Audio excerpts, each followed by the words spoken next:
Welcome back to the sail to the ship of lost souls. Already fucked it up in the beginning. Well, Dan, time for you to go sit in the shame corner. It's been a long day, okay? Oh, the shame corner's full of poo. It is full of poo. It's poo-rific. It's poo-tacular. No. Nani? Stop talking about poo that way. We're fucking live. This is our 40th episode. Show some respect, you son of a bitch. You're right. I'll do everything that a 40th episode deserves. Hi there, and welcome back to Bugs X Bones, the only series on the internet ever.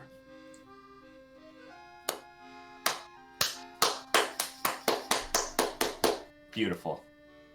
That's what I wanted, Cable. Perfect. We can go down the line for introductions. I'll even kick it off just because nobody ever wants to kick it off. I'm Cable Provider, you know who I am. DM for the soon-to-return file Phantasma, and DM for the currently playing Oops All Sans. Joke, not a joke, because that is such an off-and-on series, I can't even predict when I do that anymore. But, look forward to a lot of stuff coming through. Got a lot of fun plans. There will be an abundance of bees in the future. And I think that we're all just here to have a good time with our lovely DM Supreme, Battery Penelope Batty. Please, call me Pep. Call me Pep. Because I'm Peppy. Oh, For Peppy. today's session. Was that a segue for me to introduce myself? Fuck. No. I'm... Well, it is now. Fuck it, we're going out of order. I'm Battery Batty. I'm do comic fanarchy. I'm a VTuber, cartoonist. Follow me on Twitter. Bye. I don't have a segue, Jack. Wow, you're shit at this. Hi, I'm Blackjack K9. I'm on everything on this channel. Oh boy, I'm on everything on this channel. I DM Digimon Knighthood, so give that a check. I like it. Might have something a little bit different coming up soon. We don't know yet. And my commissions are still open. Commission that son of a bitch. He's good at what he does. Next! Alright. Hey, Ninja Dane's Funhouse. I'm been like Jack. I'm in pretty much everything on this channel too. I'm Grifter here on Bugs X Bones. Yeah, you know what? I guess I really got nothing else going on except for the fact that I'm on everything in this channel. But we have fun here. You do? Hey, Luis, you got some stuff to plug. Yeah, I'm the one that's not on everything on the channel. In a way, your music is with us, and we always make sure to let them know that Luis Vasque is the wizard-fingered advanced master guitarist. Too much. Anyways, I'm Luis. You can follow me on Twitter, Luis Vasque Q. Music. I can't even speak. Luis Vasque with a Q music. That there. Working on more music stuff. There's way too much happening but everything is like I can't say anything. So just stay tuned. And there are more things to come. That's about it. Noodle. Hello, I'm Noodle Laser. I play Coco here. I play Kunai in Final Phantasma. I play Chini in Oops All Saiyans. I am the DM for Amrio, which will return as soon as I can blackmail Batty into helping me make fucking villains again, and also do art and stuff. Yay! I do commissions too. They're always open. If you want to blackmail Batty, threaten Hiroki. That's his weakness. Don't fuck you. Stop, bad. Fuck you, Cable. Fuck. Damn it. He's got fragile child bones. He's easy to defeat. He really is. Okay, for that, Cable, odd or even? Oddvin. That way I can't lose. He said odd first. Said Oddvin. Oddvin? Yeah. Okay. Oddvin it is. If Tumble dies, it's all by his fault. It really is. Okay, was that everybody? I think so. You should do Chibi, because Chibi's not here yet. Alright, I got this. Egg. Good. It's like he's here with us right now. Yep. Okay, well that was the miraculous Chibi wisdom. Does a lot of stuff for this game, but as he said in his own words, egg. So, today's a semi special episode. I might have a little bit more prep work. This might go on a bit longer. We might have to do it into 2 halves, but if people aren't feeling it by the end of the night, then we'll just cut it short and finish it up next. So, all right with everybody? I think that's pretty tasty for me. I was not okay. paying attention. What did you say? Got Dustin and Bingo are gonna have a passionate makeout session. By not paying attention, you said you agree. Yeah. I'm afraid I can't do that. I'm already taken. No, it's not. It's to stay warm. It's non-negotiable. I'd rather die of the cold. You have to cut a Nito open like a tauntaun. That I can do. That I can do easily. You might have to this session. We'll see. What a shame. By the way, so who wants to recap last episode? Not it. Not it. No, thank you. Okay, Bo. Oh, that's a dick move, Dan. Do you want me to recap it as me or recap it as Tonbo?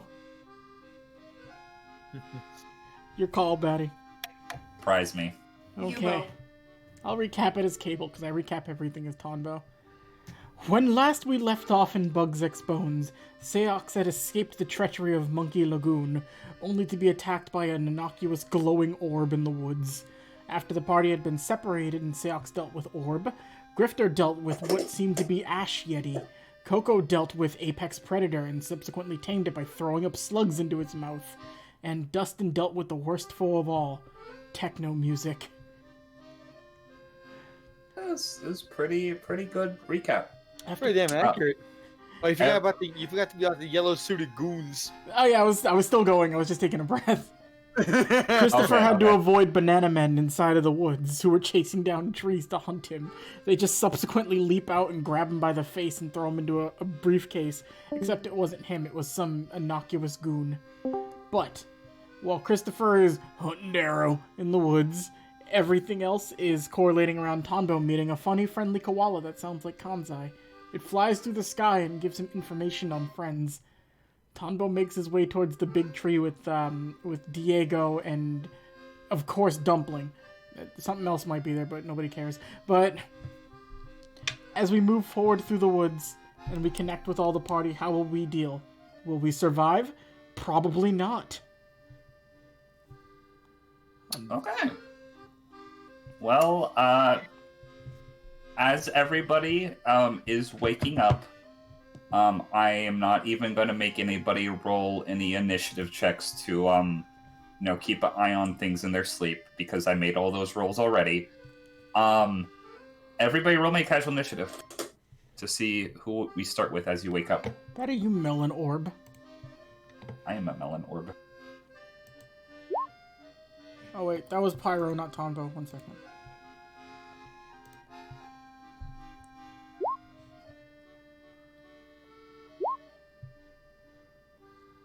Can Dustin go first? No. Apparently, the guy that didn't sleep in the night is gonna be first. Hold on. Damn, the guy who didn't sleep in the night is gonna go first, and the guy who did sleep at night is gonna go last. He slept in. Let me... Look at Dan, this well-wested motherfucker. I'm gonna be keeping a casual initiative tracker for our favorite Deputy? hitman, Christopher. So we're just gonna add him to the turn order. Let me go ahead and on his sheet and add him. You can list him as Candy Ghost. Okay. Oh, that's perfect. You guys can't see it. Yeah, we can. Can you see it? We just saw it. Okay, never mind. Fucking so- worry. I need to change the music because this music isn't for you. This is shanty music. It fills me with ennui. Oh, can we do French Bugs Exposed today? No. Live there. Why do you always drink your wine? Quit whining and fetch me some more wine, Tombo. Love that episode of Shin-Chan. Okay. Fun thing. So, Seox, you recant me. You said you didn't sleep last night? Yeah. So Don't you remember? I might have forgotten some details. So you didn't sleep. I took a short rest and then kept going. Okay. Now, correct me if I'm wrong. You will take it. Don't you take a level of exhaustion if you don't take long rests? Yep. Okay, so you're gonna have a level of exhaustion. Okay. But due to certain rules during this campaign, even if you have 3, they won't affect your attack rolls. So be aware of that. I don't, because of my class. Then on top of that, I don't get any penalty till the 4th. Yeah. So, as you're continuing forward, you decided to start heading a specific direction. Perception.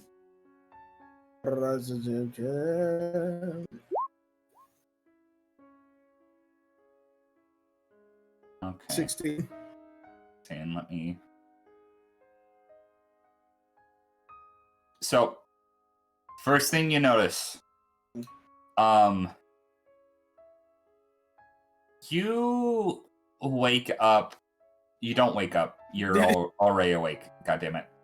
You're traveling through the forest, and you feel a droplet of water, just kind of hit your arm and kind of seep through your shirt. And as the rain arrives, it starts to get heavier. It's not flooding the area currently, but this in everything. It's very heavy rain currently. That's the first thing that comes to alarm. Was you rolled a 16? Uh-huh. Okay. Let me check on something real quick. So, No. yeah. So 2 things. I've been traveling south after I encounter the glowing lights. Correct. Have they gone away? From your perception check, I'm gonna say you don't see the glowing lights directly towards you, but you do hear screaming not far off from you. Like in what direction? Probably. Let me look at the map real quick. I don't even know where in the map I'm in, so It is going to be. You kind of have an idea of what direction you've been traveling. It is east of you. Probably a little bit southeast.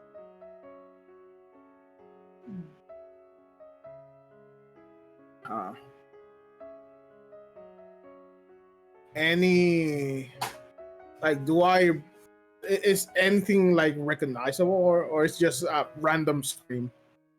It doesn't sound like anybody you know, but it sounds like a person. Okay. Last session I was in the not the Setsu thing. Setsu stuff. stealth. Yeah. I'm gonna head towards the sound. Okay. Keeping stealth. Go ahead. and roll. Is that stealth? So it's my stealth plus something else that I don't remember. 5. Yeah. So that will be 24. 24. Okay. You decide walking that direction. I'm gonna set you on this map. Put yourself somewhere on the left side of the map. Someone on the left side.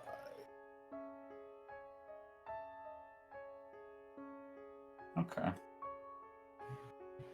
And I am gonna put...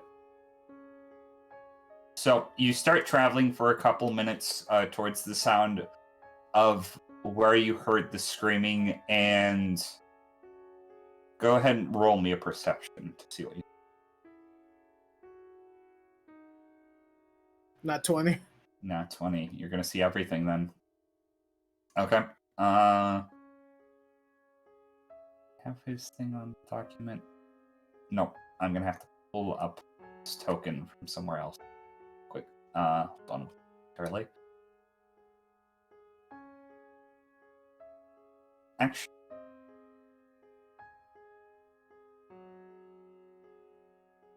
So you're looking along, and you would see... Hold on. Something real quick.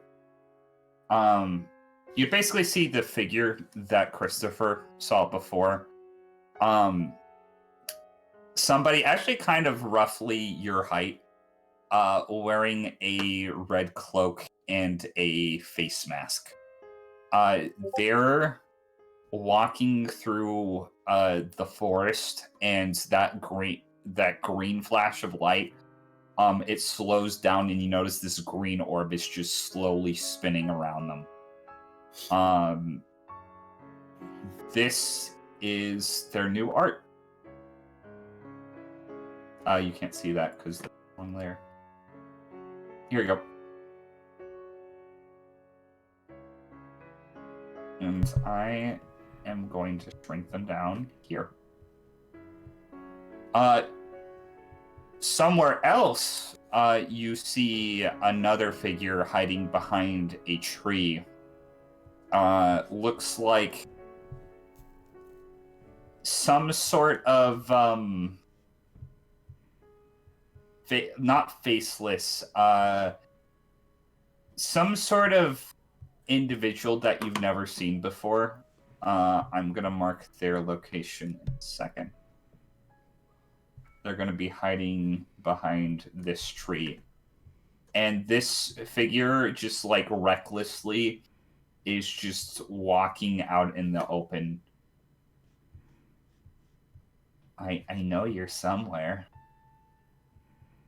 Come out.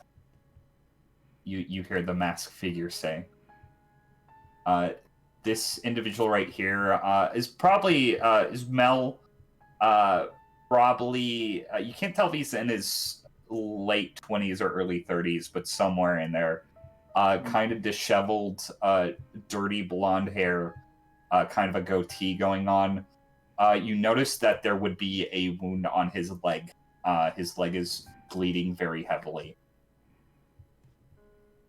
So, question about it: is this are the cardinal points accurate here right now? Like northeast part.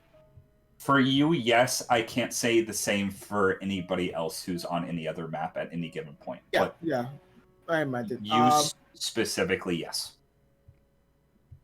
Sucks knows this is the person they told us it's a no-go. Yes. Dux is not gonna even bother. He's just gonna back off and like slowly go west. It will be right now. Okay. So you go back the way you came, and after a while, he would just switch and go south. Okay. You start heading back south. I need to roll something. And he's just gonna try and keep it slow, stealthily, because he doesn't want to get discovered. Okay. So, as you head back where you came, you hear a scream. And then it continues on, and then it stops. And you make your way down south. Someone's dead. I'm just keep going. It seems like with every step you take, the rain gets heavier around you. It's starting to soak through your clothes, but not to the point to where you feel like any onset illness coming on. It's still pretty warm, all things considered, despite the fact that you're currently covered in rain.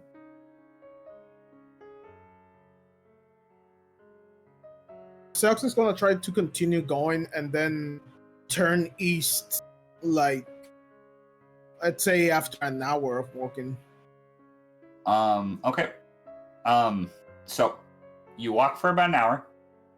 You are going to come across a lake. A lake.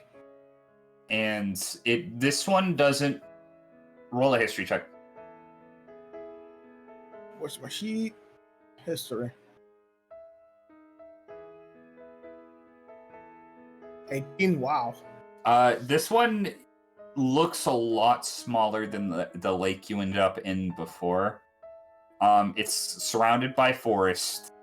And as you kind of find yourself approaching the bank, you technically haven't moved out of stealth, have you? No. Okay. Roll me a perception check. I'm gonna fight everyone. 13. Let me roll this for this. If that's Zetsu stealth, it's 18. Oh, right, yeah. Oh, well, no, that's not stealth. That's just perception. Okay. As you are traveling across the riverbank,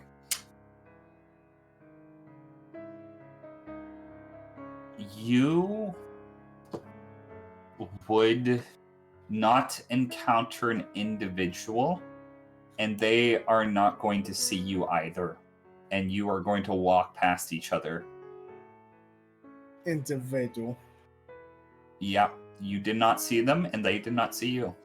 I don't remember if I had one of the maps of the whole place. No, you would have to have a GPS, which I think the only person in the party who currently has a GPS. GPS, just a general map. Didn't each of us get a general map of the island? You got somebody, I forgot who, had a map of the outline of the island. Oh, okay. But I don't know if that would help you as much right now. Because it didn't mark specific landmarks, just the specific biomes. Okay. I mean, I guess. Anything particular about the lake? Let me quick. I need to. There actually might be something. So as you look across the lake, you see like this cloudy like fog start to roll over it. You notice there's like almost like this sparkling glimmer that appears as you're looking through the lake that kind of starts to radiate in more colors than you would expect from a normal lake. You don't know why exactly, but as you're gazing across the lake, you see these aren't artificial, these are natural, but you see the real life equivalent of the basically gigantic dragonflies just kind of breeze over the lake. And you see one actually dive down and catch a fish in its legs. And it's going to fly off, but they don't seem to notice you.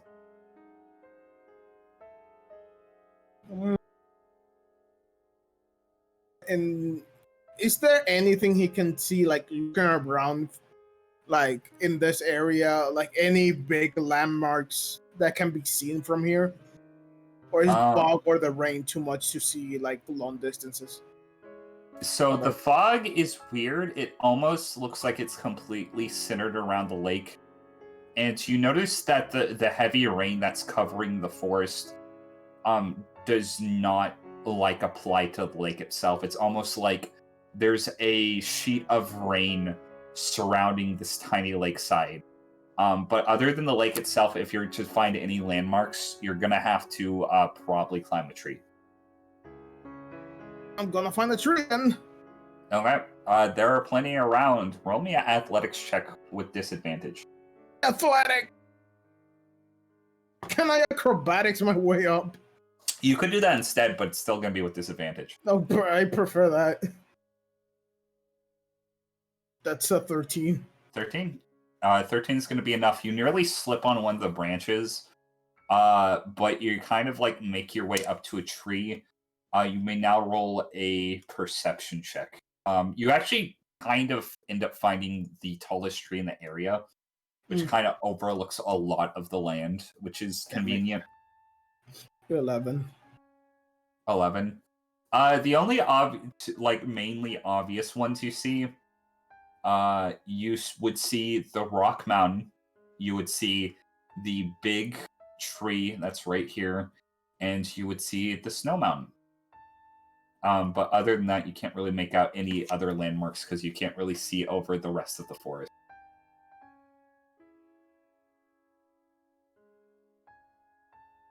Oh, Selks Johnson only knows that he should be going east, so he's gonna climb down and head east, now having the big ass tree as a reference of more or less where east is. Okay. If you're going towards the big ass tree, yeah. Okay. So you start heading east, and that's where we're gonna jump to Tonbo. Hi. Tonbo. Hi. You're making your way around the mountainside. You have your friend or new acquaintance, I should say, Diego, and Savannah riding on the back of your seismigator. And you're going down the mountain towards the giant tree where you've set as a meeting location for you and your friends. Yep. Just Tombo will be making his way through there. Betty. Making our way through. First off, Zetsu stealth. So I'm just gonna roll that for the basis of doing it. Double nat 20 on Zetsu stealth. Okay. And I am gonna roll for your friends. But I'm gonna say with that double nat 20, it would actually. You know what? I'm gonna reward that. Your entire party is stealth. You tell Savannah and Diego how to kind of keep their heads low as you're going through. Making our way through, and then perception check. Like I know, so I don't know if this once we start making it into the forest. Yeah. Knowing where I need to go, I don't have to worry about getting lost. So Tonbo's paying extra attention to keep track of any creatures in the general area, be they big or small. So it's more, I'd like to roll a perception check to see if I spot anything of interest as we're walking. Okay. 29. Okay. 29. See, Tombo.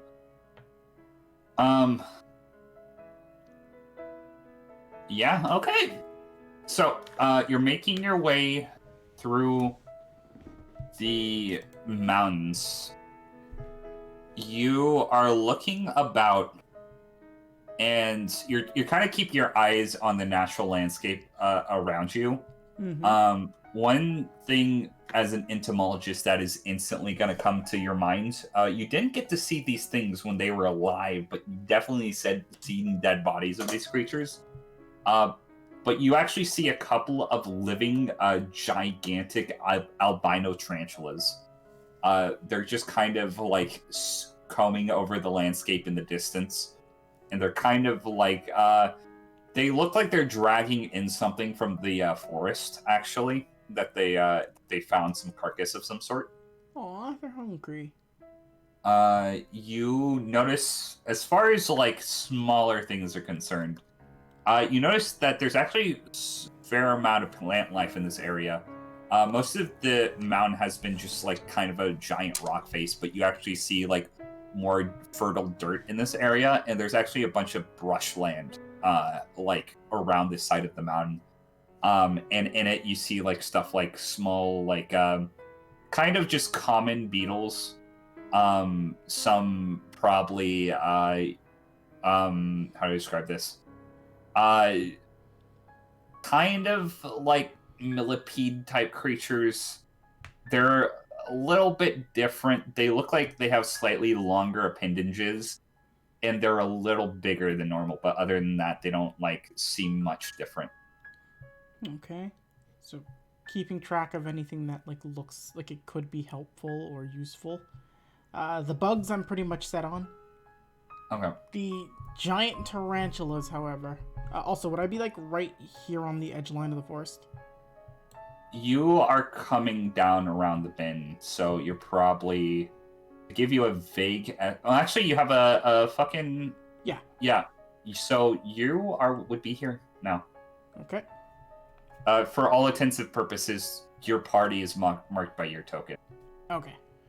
Are there any tarantulas that look like they're just sort of off on their own? Like away from... Nope, they're all basically dragging in meat as a pack. Okay, so if they're dragging in meat, that means they're hungry, and if they're in a pack, that means they're in hunt mode, so I'm going to make an active point to tell people do not go near them. They will eat you.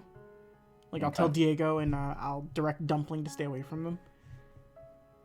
Then, sort of knowing where we need to head for the big tree.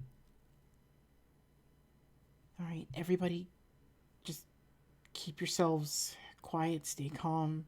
If you see any sudden movements, don't run. That'll encourage something to chase you down. We just need to get to the tree and establish a base.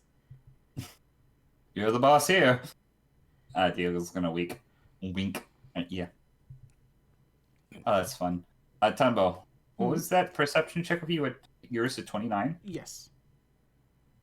As you're kind of talking about heading down with Diego and Savannah to keep their heads down so you don't get eaten by tarantulas, you see a person. How should I describe? So you see a lady, more on the round side. She looks to probably be in her late 30s. She has kind of this frizzled, crazy hair, and she's carrying like what looks to be a homemade backpack made from things found in nature. And it's not Plum. Okay, thank God. It is not Plum. This person's like probably a little bit taller than Plum. Probably like 5'ish. And she's just walking about like without a clue towards the tarantulas. She doesn't seem to notice them.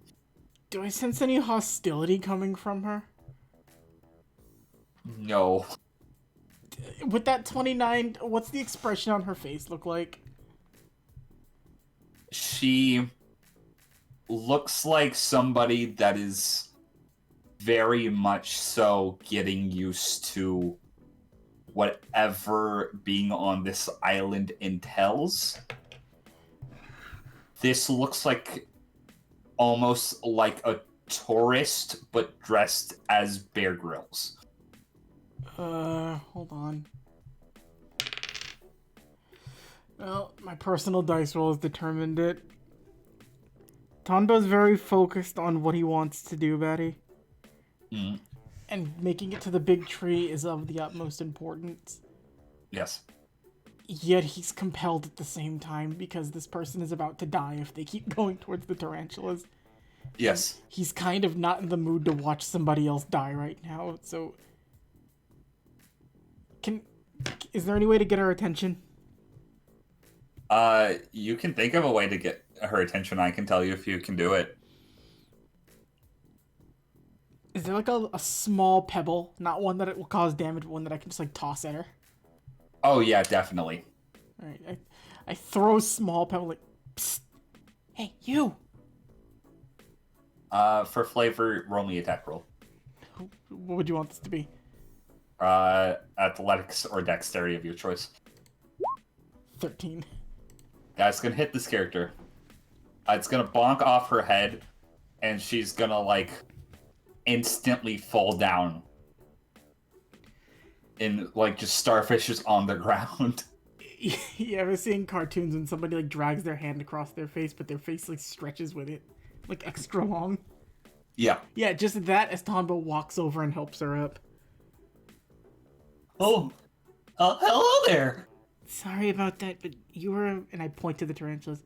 Did you see the thing that hit my head? Yeah, that was me. I had to get your attention.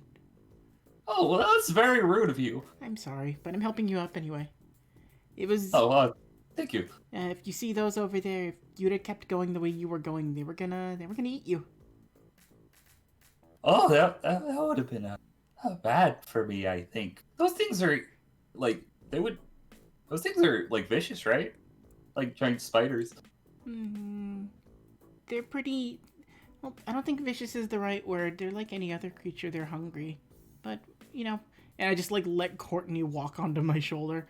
You know, when they've eaten, they're pretty docile. Oh, you're like a bug kid, aren't you? I'm not a kid, but yes. A bug? Not kid. Okay, hello. My name is, Diana. Diana, nice to meet you. He's gonna, like, hold out his hand to shake hers. Yeah. Bef- She's gonna shake your hand.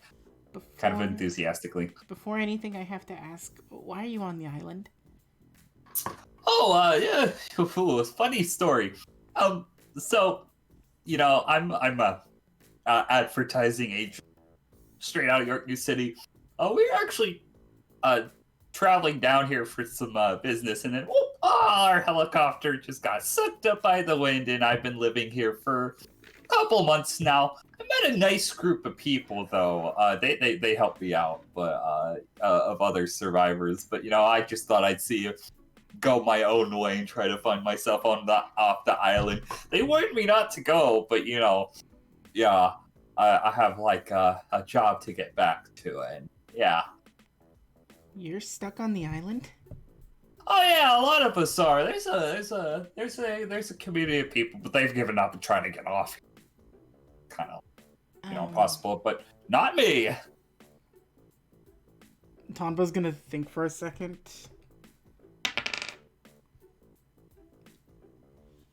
I have a place I need to go to, but I can get you guys off the island. Really? Relatively quickly, too. As in, almost instantly. Oh. Look, this island's not the best place to be. It's dangerous, and... Well, you're telling me. I saw a giant snake wandering around that could split its face open in two. Like, thank God it didn't see me, but... Well, that sounds it was amazing. I'd prefer not to see people die if I don't have to, so... Oh, are you a nice person? She's gonna, like, just pinch your cheek. He'll smile a little bit. Where is this community of people? Oh, they're, So, the trees here, you know how they're, like, skinny but tall? Mm-hmm. There's another forest ways away from here. Like, more, you know, up in that direction. Could I have her... she's gonna... I was gonna She's say... gonna... Yeah. Sorry, I wanted to see if I could have her ping it on the GPS. She's gonna ping over here. She's gonna point north. Oh, I didn't know where to draw next, but yeah. Yeah, imagine trees that are, a little bit like, well, a lot taller and a lot wider, and, they're a little bit more, red colored. They're kind of like the size of, like, skyscrapers, kind of. Well, that would be a good place to hide. I don't know. Yeah, there's an entire village over there. Would you want to go back with them as a group, or do you want to go back now? Well, if I went back with them, I would, and you do have a way off the island, I could prove them all wrong. So, I'd be fine with that. Well, you're more than welcome to stay with us for a little bit, Diana. We have to kind of set up... I lost a bunch of my friends on this island, and I'm trying to find a way to have us all meet together. So Oh! Okay, well, I suppose I could help. Thank you so much. And she's gonna, like, she's just gonna hug you. He's a little, like, from the people he's met on this island, Tondo is a bit apprehensive about this display of kind affection. Yeah. But he's not, like, resistant towards it, he's just hesitant.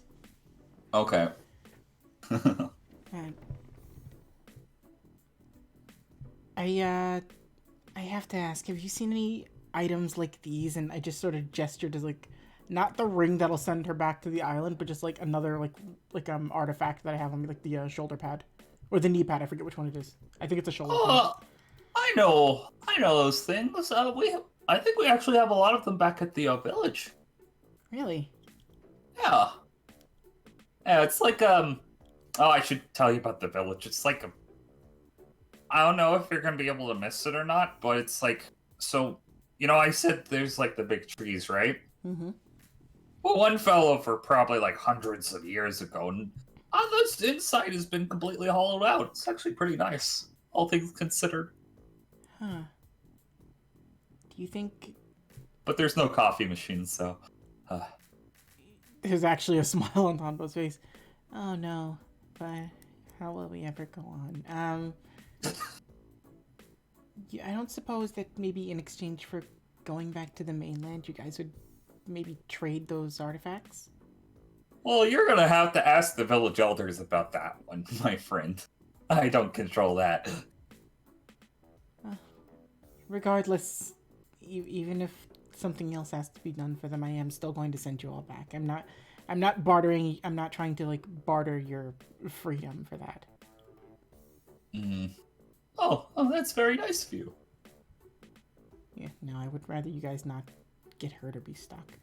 But if we can, maybe we can walk and talk a little bit more. If you know anything about the island, that'd be very helpful to know. I don't know as much about the island other than other people, but I know there's, a lot of weird artifacts around here. Maybe, I mostly just stayed in the village because it's safe there, but, hear me going off exploring. It's like when I was hiking, when I was in Girl Scouts when I was little, but, yeah, it's, other than that, there's like magic and stuff on the island that's kind of, cursed. That's pretty scary.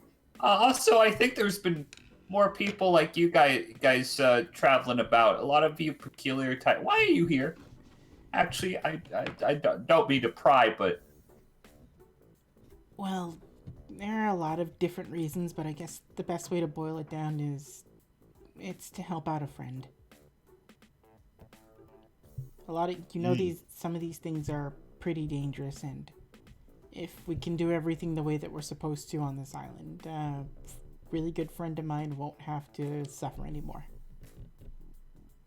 Oh, you're just an angel, aren't you?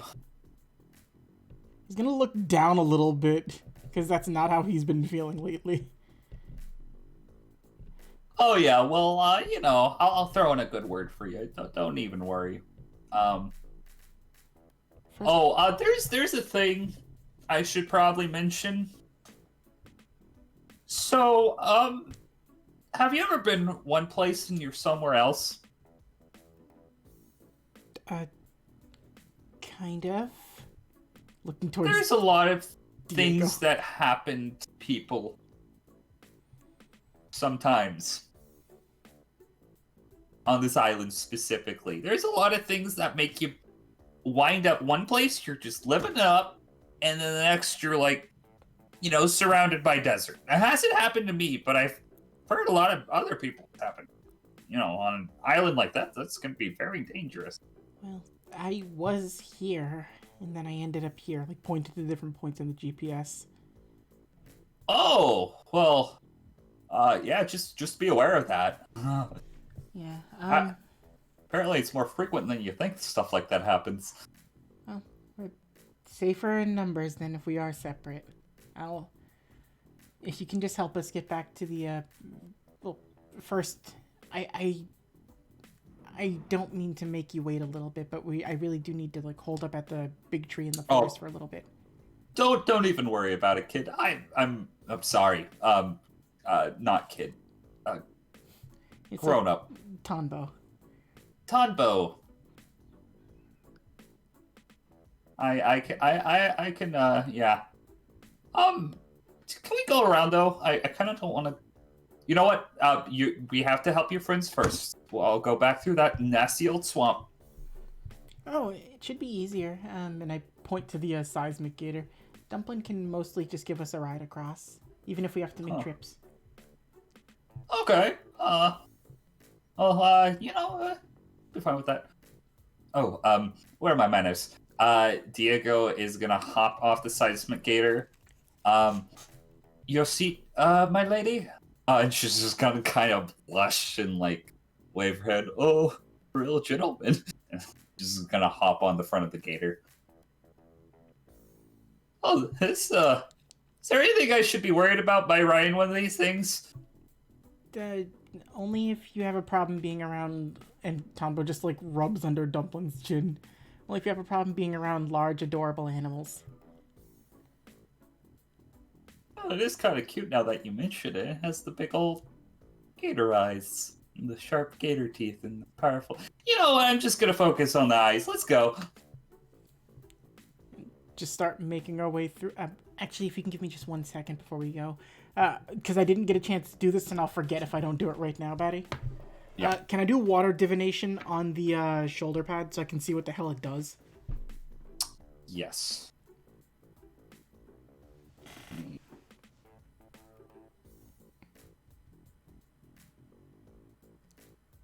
So, it's going to take you probably 10 minutes to set up. Mm-hmm. Is this all right? Yeah, I need to know what I'm working with just in case. Okay, shoulder pads, let's see. 5. You would determine that this is a manipulator armband. Tonbo looks at it. Yep. Of course it is.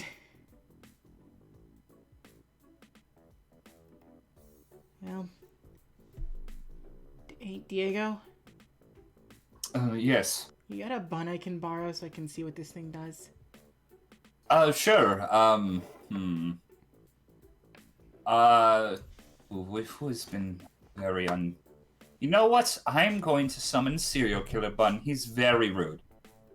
And he's gonna snap, and you're gonna see a bun up here with a Jason Voorhees mask, wielding a machete. God, I love it. He's very rude. It just twitches its little nose. The fuck? I will pour my Nen into the armband and see what it does. Okay.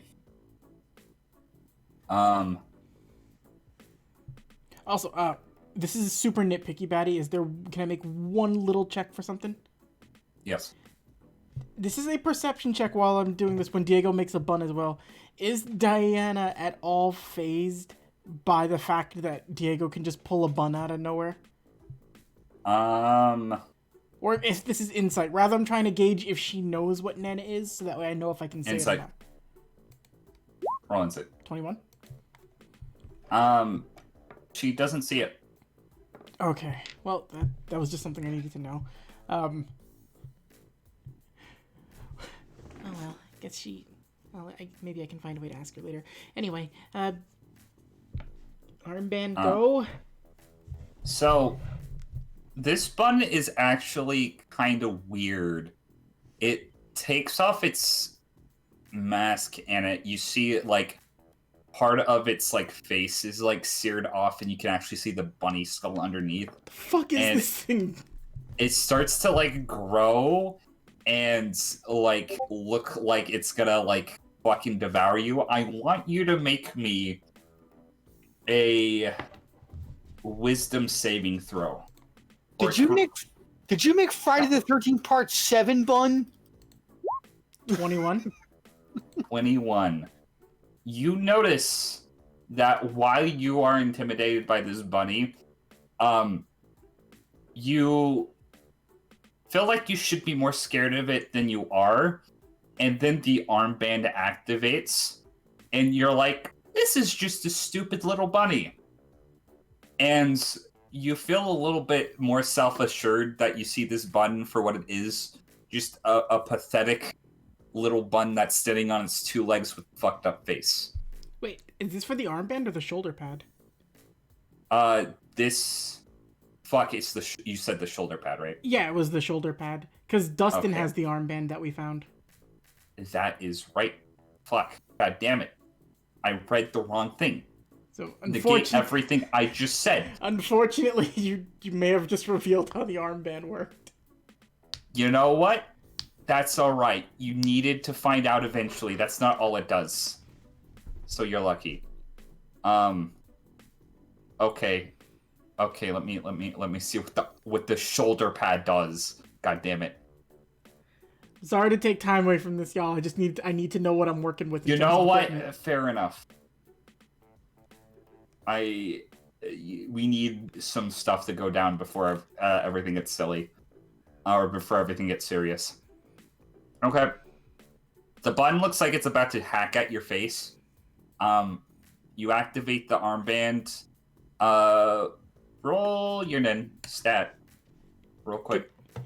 Can I take the 21, or can I minus 3 from that 21, since that would be my nen stat? Yes. Okay, so that's 18. The button rolled a nat 1. It starts dancing in place. Is this the shoulder pad of dance? It might be the shoulder pad of dance. Is it Snoopy dancing? Yes. Wait, am I just making the bunny dance? It appears so. I will...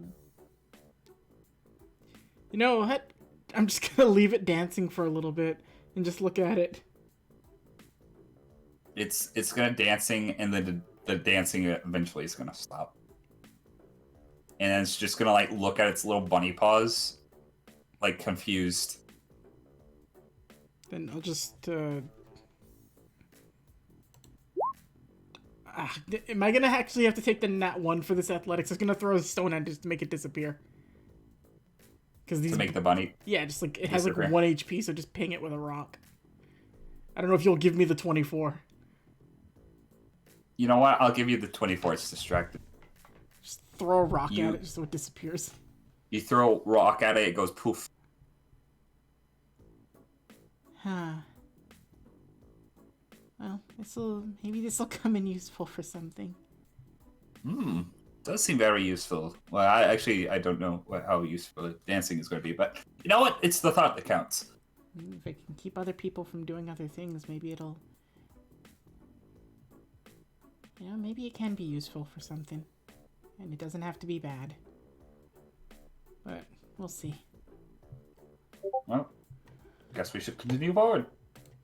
Just continue walking through the forest. And it'll just be making our way into the forest and towards the big tree. Coco. Hello. You are currently awakened, and you see a stuffed koala in front of your face, and it has a like little helicopter on its like back, and it is touching your face, like trying to get you to wake up. I rolled a hit. 22 is gonna hit. Okay. 8 slashing.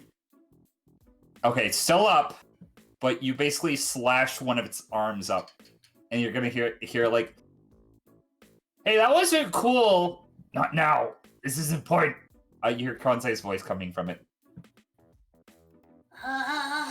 Listen, that's not how you wake someone up in the morning. You're liable to get cut.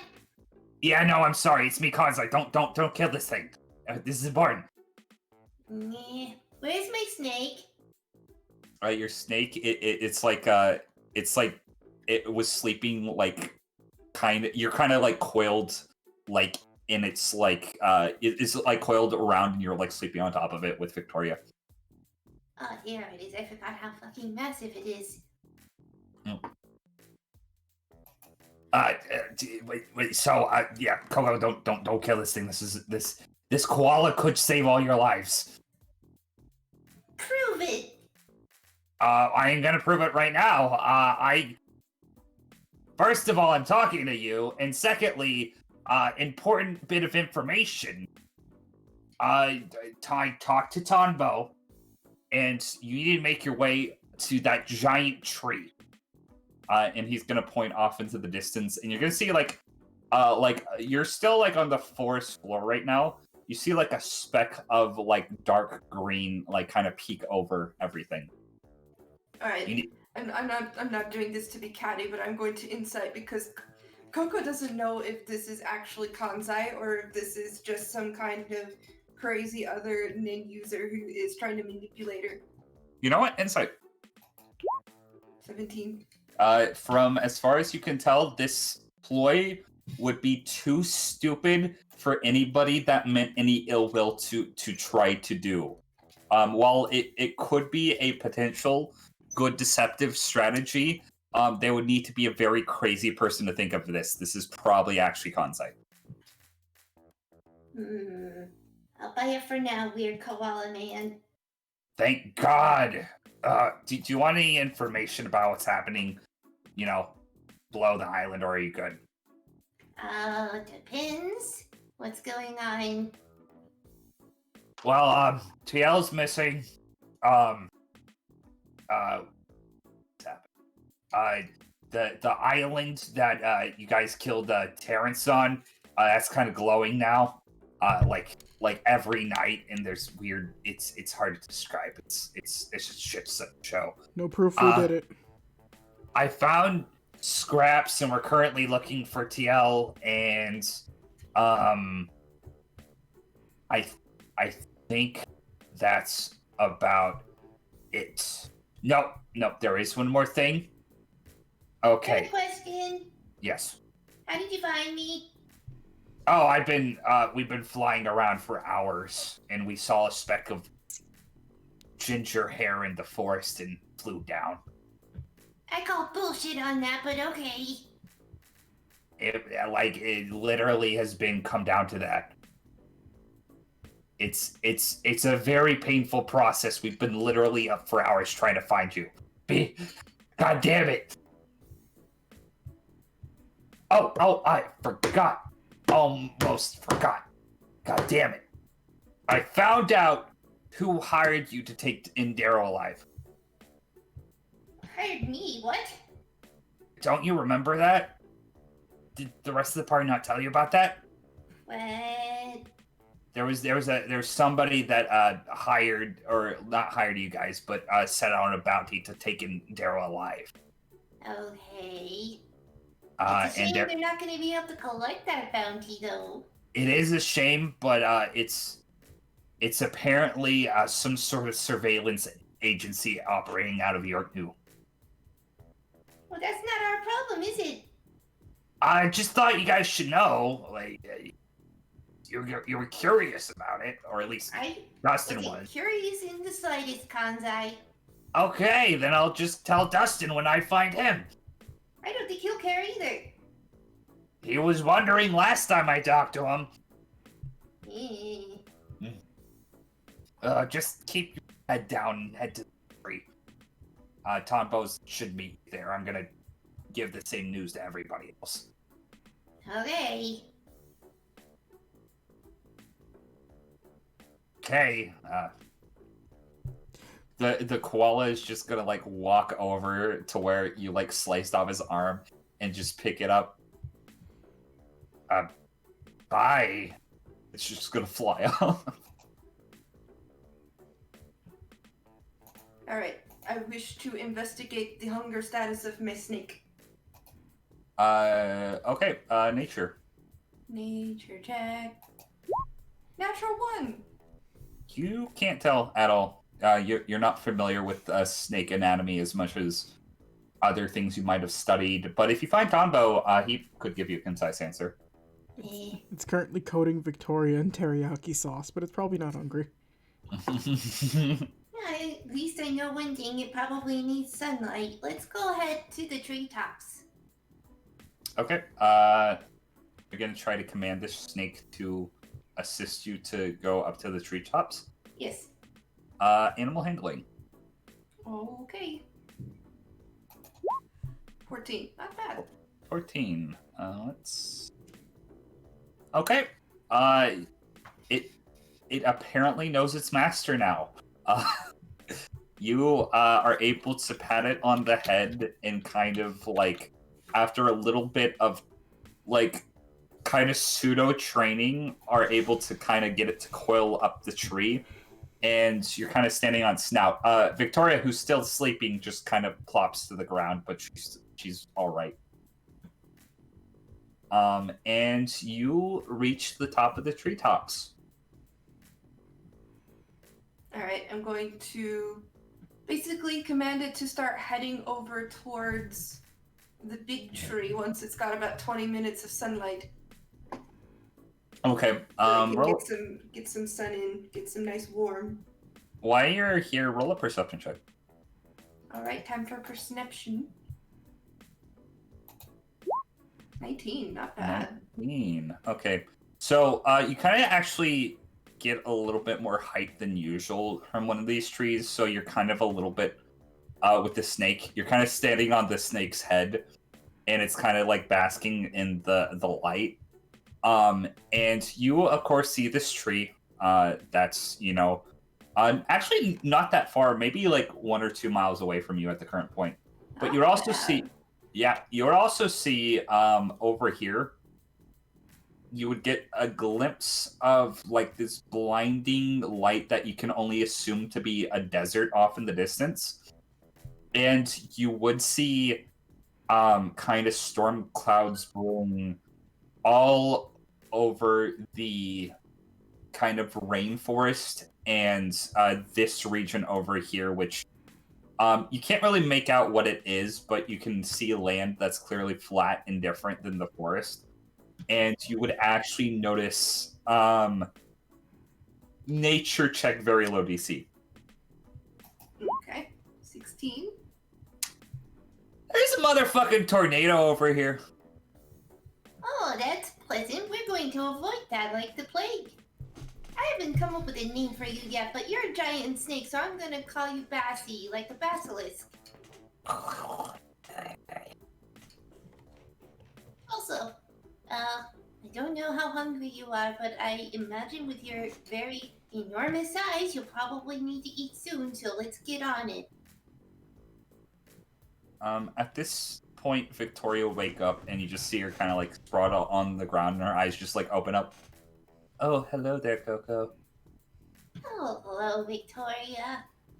It's a fine day for being travel companions with a giant snake, don't you think? I do happen to agree that snake makes traveling very much more convenient. It really does. His name is Bassy now, by the way. I just wanted to let you know. Ooh, Bassy. Well, nice to meet you, Bassy. And she's just gonna kind of stand up, and this thing's tail is still like kind of like on like down the tree, and she's just gonna pet it. Just so in case I decide I would want to do this and draw it later, what kind of coloration is this snake? Think of like maroon and pinks. It's technically a python, but it can like split its face in two, like when it's like attacking or eating something. But it's kind of think of like really intense like pinks and whites and maroon. Wow, this thing is absolutely not suited for the jungle, but okay. Yeah. This is a very weird creature. Okay. It's a nen snake. So, nen snake. Okay, so we gon' take it down to get some food. Okay. You're looking for food. Let me actually see what is potentially available. Another perception as you're climbing down the tree and traveling along. What was that? 14. 14.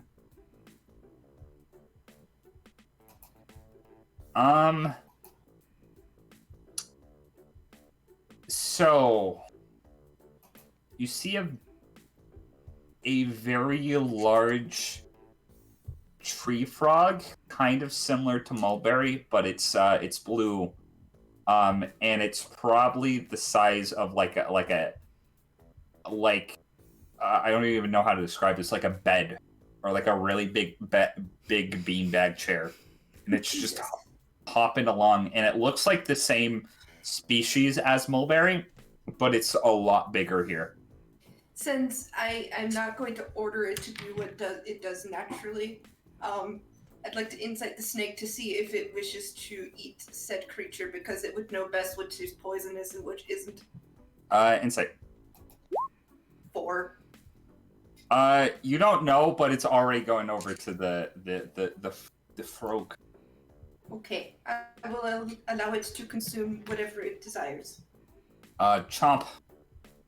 Frog is consumed. Frog is consumed. Good. I don't have to feed my snake. This, if this thing was feeding off of other things, it probably wasn't as big as the thing it just... So it looks like it's pretty full at the current moment. That's good. Beanbag frog, no!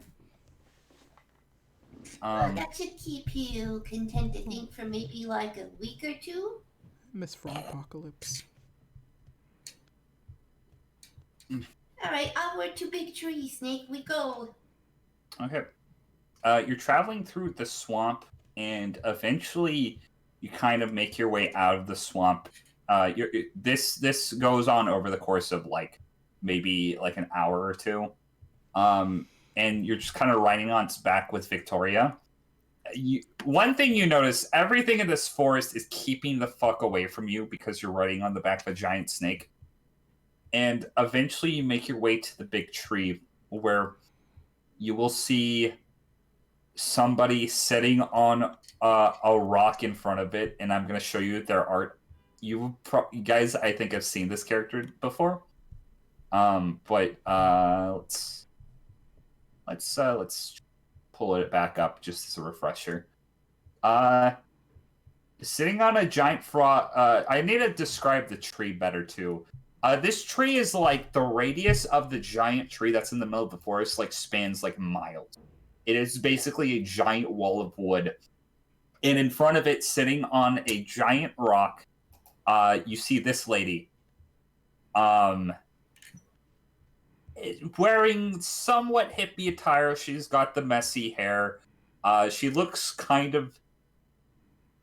She has like the most defined resting bitch face you think you've ever seen in your life. She's kind of wearing ornamental jewelry, and she has a giant club-like walking stick like by her. And she's going to look at you. And that's where we're going to cut away. I need... Jack, are you here? Yeah. Okay. Oh boy. Jack, you wake up. It is cold. Bingo and Anito are at your side. You're still in the Timber Forest.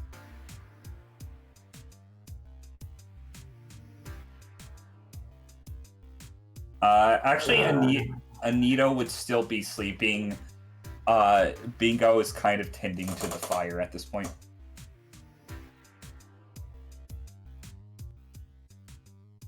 I see you're awake. Yeah. So... any idea which way the sun's coming up from here? I can really tell through this fog.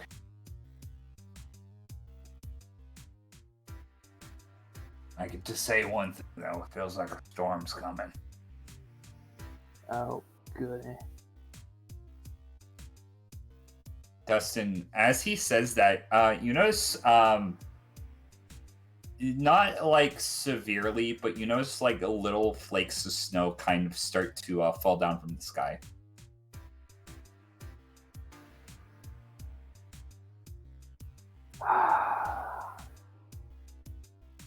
Perfect. Swear to God, we get caught in a fucking snowstorm. Worst comes to worst, we could probably shelter you in some trees, provided that we take them down ourselves. Other than that, maybe we get lucky when we find a cave of some sort.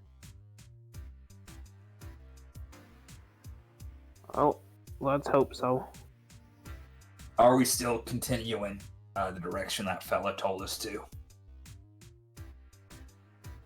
Oh, we have no other ideas where to go right now, so we can at least give it a try.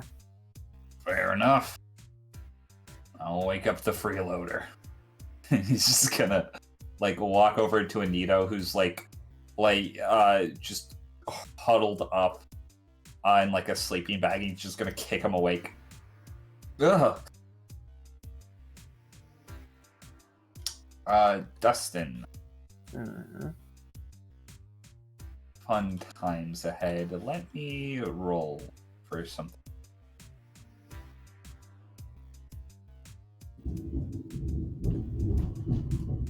Okay. So, as you're getting up, you notice kind of a light snow start to descend over the forest.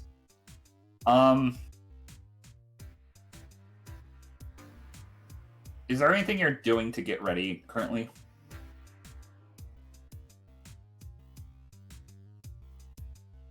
Not really. He probably just slept with everything on him because it was going to be cold anyway.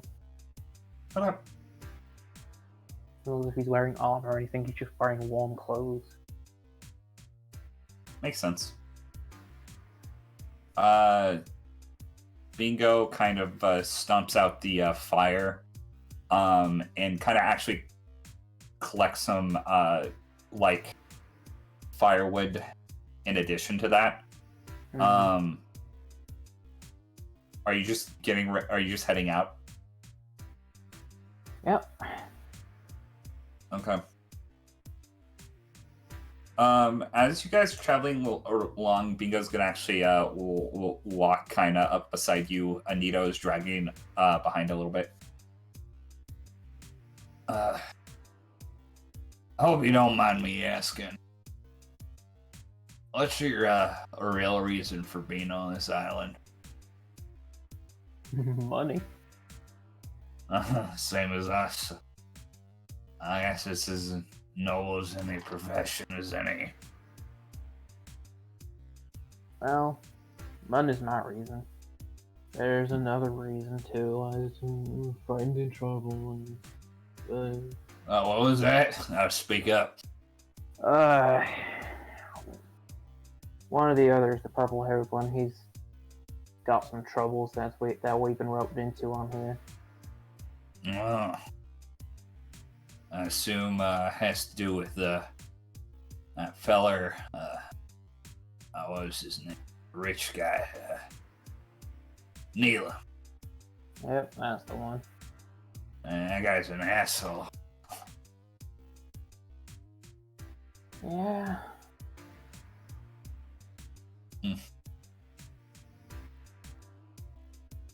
I don't know what to say about that one. Rubs me the wrong way, sure. But I don't know, there's still something fishy about him that I can't put my finger on.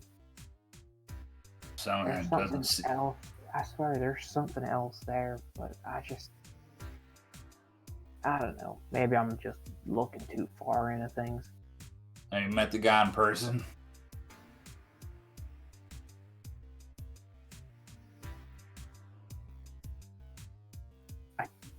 I don't think I have. Yeah. Probably better off for it.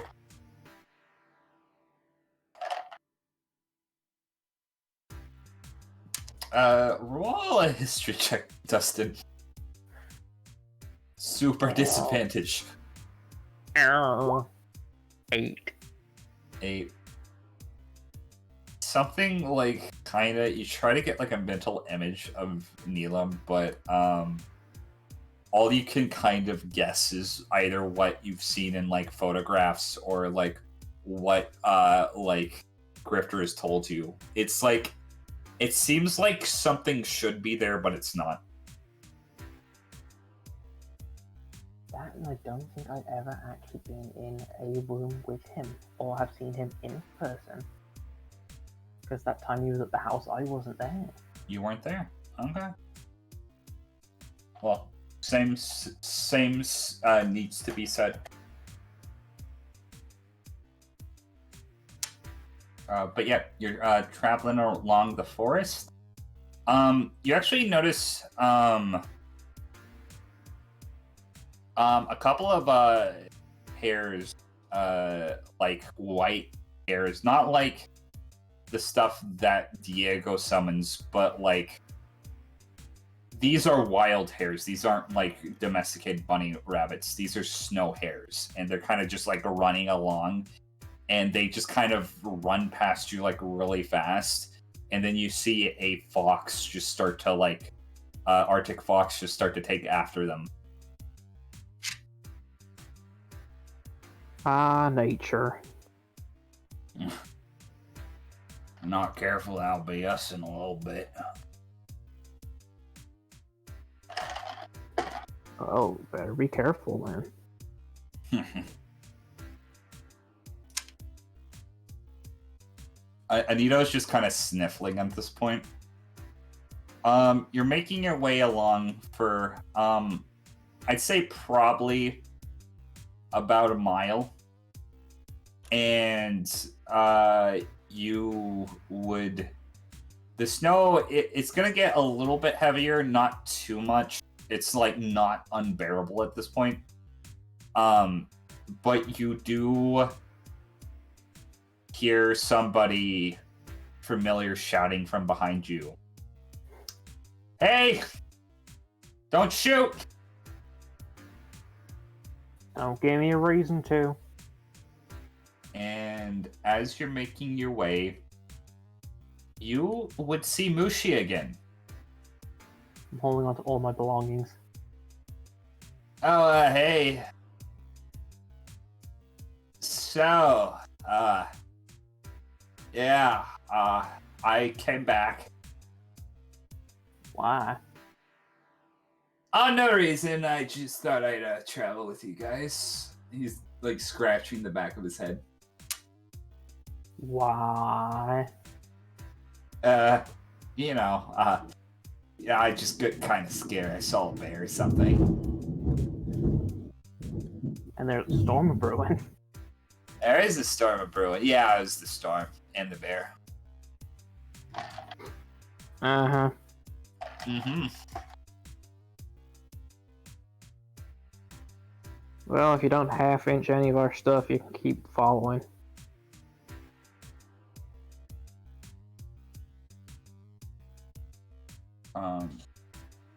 Okay.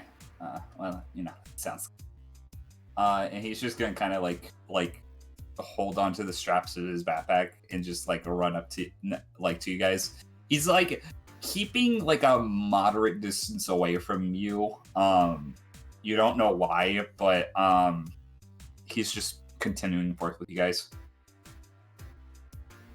He's actually gonna reach into his bag and pull out like a fur jacket of some sort. You can tell it probably wasn't originally his because it's like one size larger than him.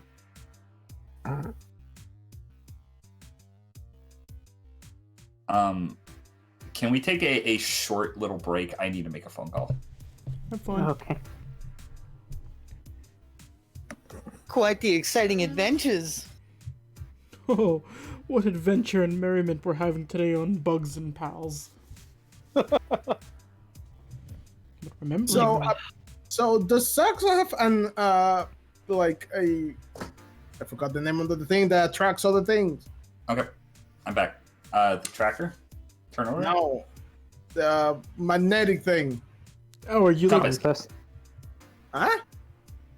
Compass. No, the thing with the north and south poles that attract other things with north and south poles. what, a magnet? Yeah, magnet. I said magnetic. I didn't think of magnet. God damn it, Luis. Do I have a magnet for that guy with the glowing thing? Yes. Yes, he keeps rolling very close to you, and it's very intimidating. But Okay. if you kill Sax, we're gonna have problems. I understand. Luis, he likes you and he wants you. No, those are massive guys, but no. You could be Mask Bros. He's Chow 2.0. Didn't work last time. Yeah, but that's because Chow is a turd. That sounds like a turd too. Saox is not a turd. No, not me, the red mask dude. Bro, he could just be a very enthusiastic baseball fan and he's throwing too hard. You never had that one kid in elementary school who didn't know his own strength when you played baseball and he would like chuck a hole through another student's torso? That was me with tire swings. See, that was Noodle with tire. This could just be Noodle in a mask. You don't know. Noodle, are you wearing a mask harassing Seox again? No, Okay. maybe. Not this time. No, it's only Tuesday. I don't have time to do that on Tuesdays. Okay. Dustin. Yeah. You are traveling along. You notice that,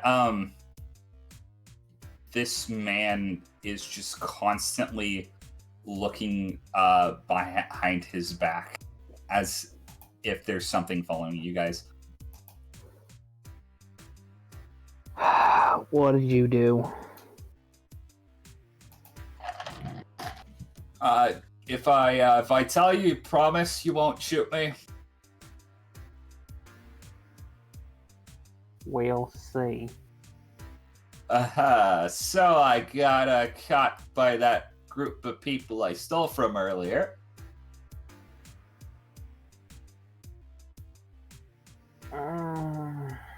I might be looking for you. If we make And it I'm- out of the vlog, I'm gonna kill you. Listen. I gave them your previous location, but before you raise your gun towards my head, which I see you're clearly doing right now, probably. That's why I decided to travel away from the location so we wouldn't run into them again. Pretty smart, right? We wouldn't have had to if you hadn't have said nothing. Listen, they were gonna kill me. Okay, I'm pretty sure I had to give Yeah, them no, something. I'm gonna kill you. But listen. Okay. He's going to open up his bag.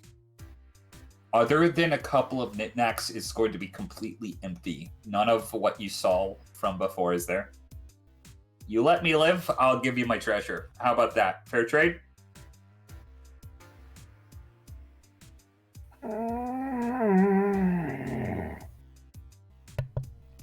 Jack, there's a Wendy's gift card in there. We don't have Wendy's here. I don't know what that tastes like, so that means nothing to me. There's a ye old Wendy's. Bingham's just gonna like, I'm pretty sure you just should put one of them in between both his eyes. Oh, trust me, I want to. But we need that shit more. You insist.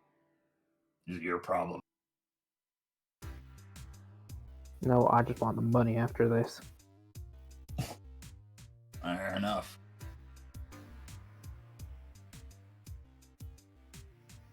Let's just try and find our way out of here. As quietly as possible. Ah, that's Now my that we have people specialty. on their ass. Ugh.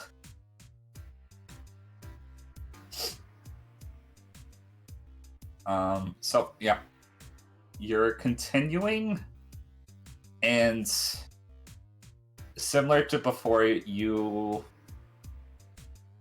hear the faint sound of techno music going off in the distance, and that. And that's where we're gonna switch over to Grifter.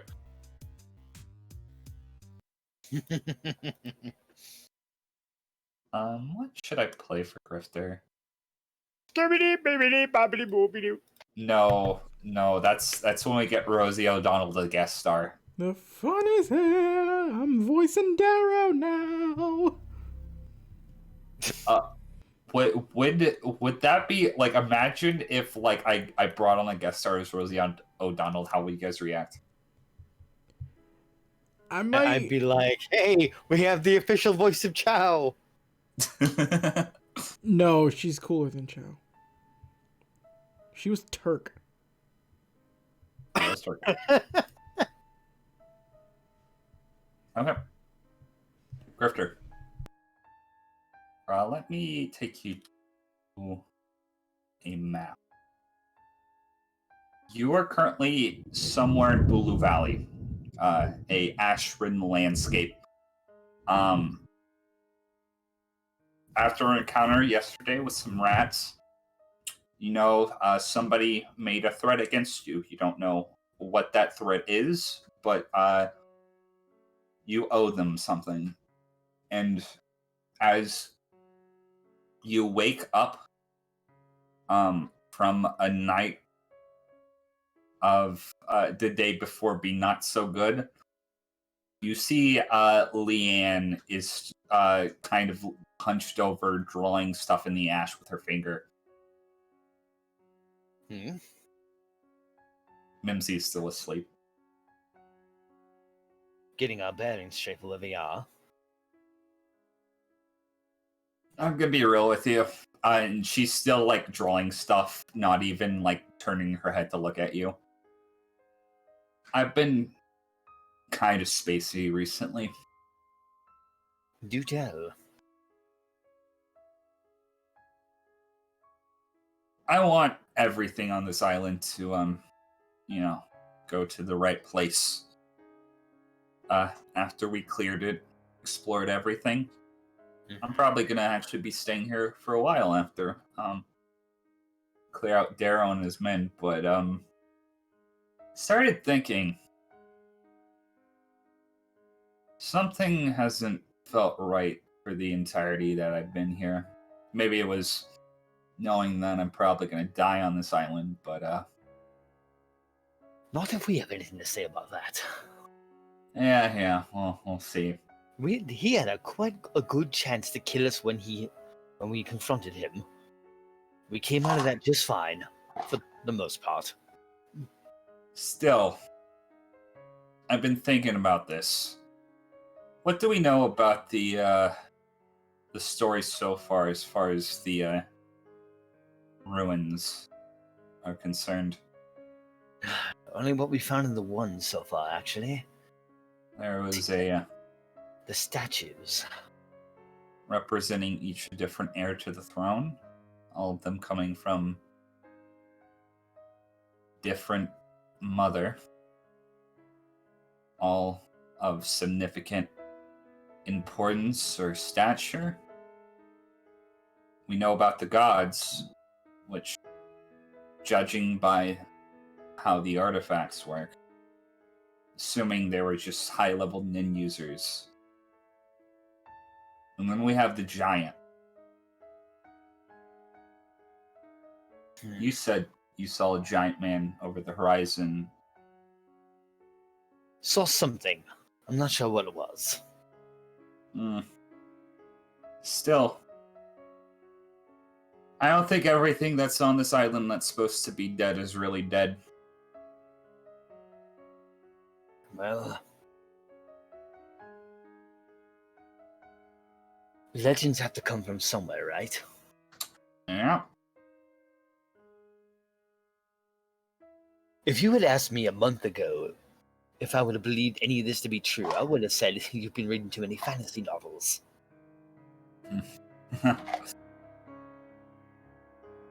What do you say now? What I see now is my own personal hell. This place has been a nightmare for me since the moment we landed. More in the literal sense.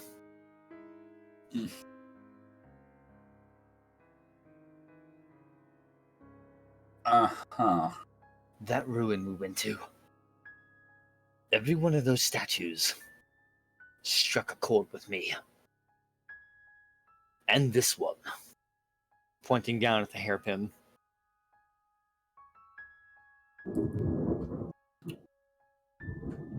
Go on. This is all a repeat of someone's family business, living again through my own.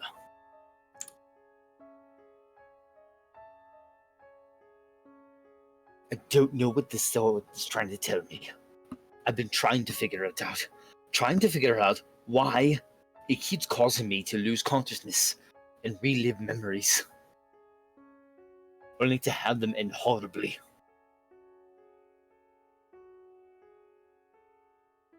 I can't tell you what the sword wants.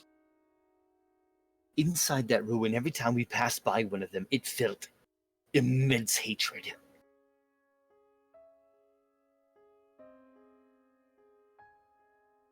If only you could tell me why. Funny enough, the sword and I agreed on one of them. Who was that? The one that had the mark on the eye, over the left eye. Much like my brother Neelam. Wait. Your brother had a mark over his left eye, right? Yep. How did he get that mark? That would be me.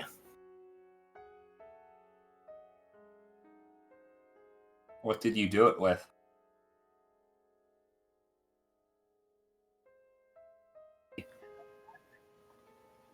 Well,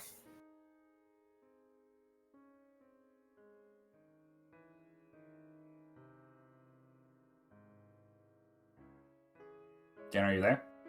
stab. You're cutting out for me. Oh no. Yeah. Okay. Hello? Yep. Okay. Funny enough, I made that mark with this. And that sword is trying to recreate something. It's showing me something. That damn fateful night. Came in like a crazed man. Tried to attack me, better knock me out of the way. Took the hit for me.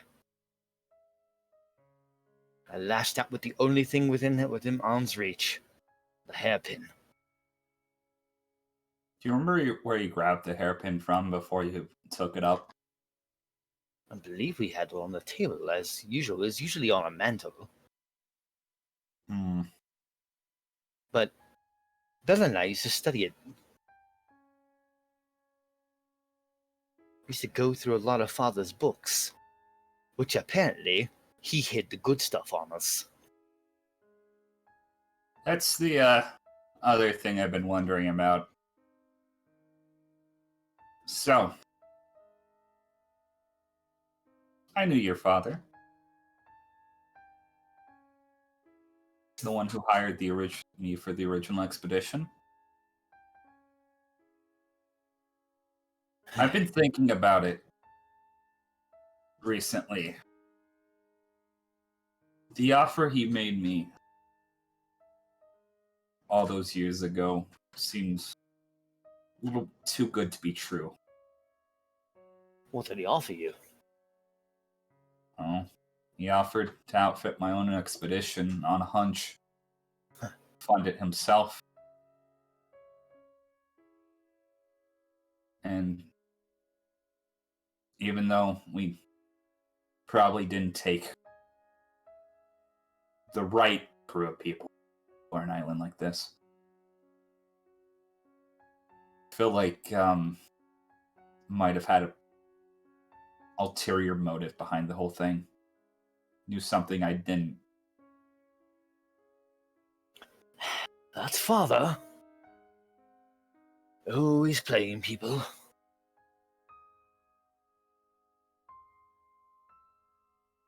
Huh. Well, she's gonna, like, put her hands on her knees, stand up, and start brushing away what she was drawing. What was she drawing, by the way? You can roll a perception. Yes, I will. Da-da-da-da. 11. Come on, that was a 2! Very low DC. You've seen this image before. Can I show this to players again? I might be able to. Hold on. Is it the tree frog? She was drawing this chart again. Oh, the mural. Yep. She was recreating it in the ash.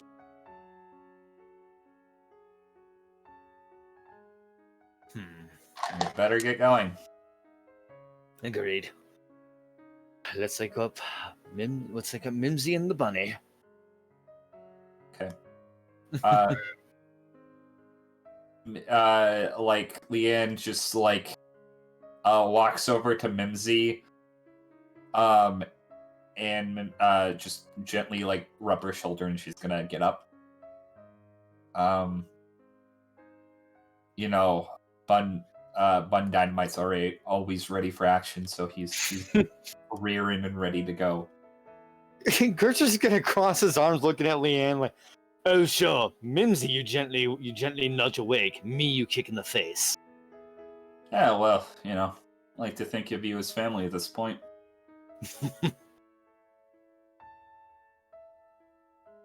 Mimsy's just kind of rubbing her eyes. Okay. Well, you're a technical lead of this expedition, so. Well, hopefully I can get my bearings straight on where the sun position is. Roll a survival check. Good, that's my great stat. Oh boy. 9. 9. The fog is still kind of too dense to see. Is Leanne's got a good set of peepers on her, right? She's got a good survival stat. It's pretty alright. She rolled a 7. Damn it! Wait, Batty, what's Bun Dynamite's peepus? Bun Dynamite is currently beating the shit out of a skeleton he found in the ash. Okay, that checks out. That does check out. What the hell? Mimsy sees something, but it's not important. What? Don't worry about it. She can't tell us! It's the mime code. The mod code. She's making like gestures and stuff, but you guys don't see because you're too focused. It's all right. So I guess you can either go one of two ways. So there's the length of the valley, which you can clearly see, and then there's the width of the valley. You can choose one of the two directions along the width, or one of the two directions along the length. But you can't tell which is which. You don't. Basically, you don't know if you're upside or right side down right now. It's weird. Okay.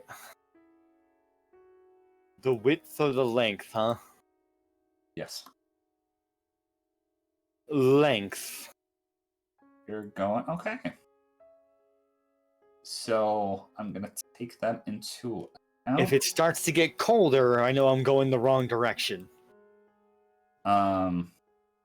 It maintains. You start like walking for a little bit. You notice it starts maintaining like a similar level of coldness. You've been pretty cold ever since you've gotten into this valley. But you're going across the length of this place.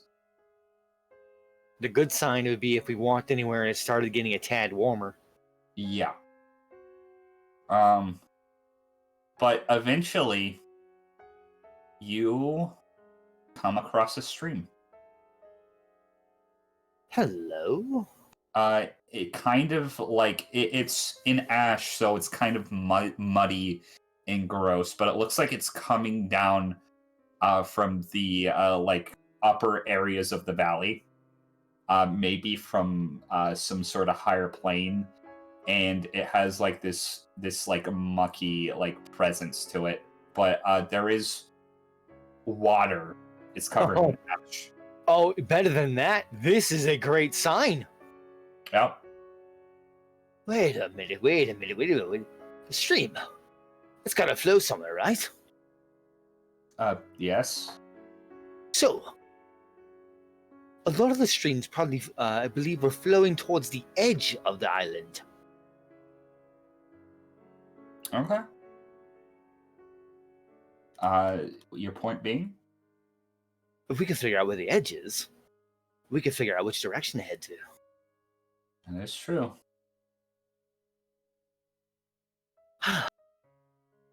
This is a good sign, actually.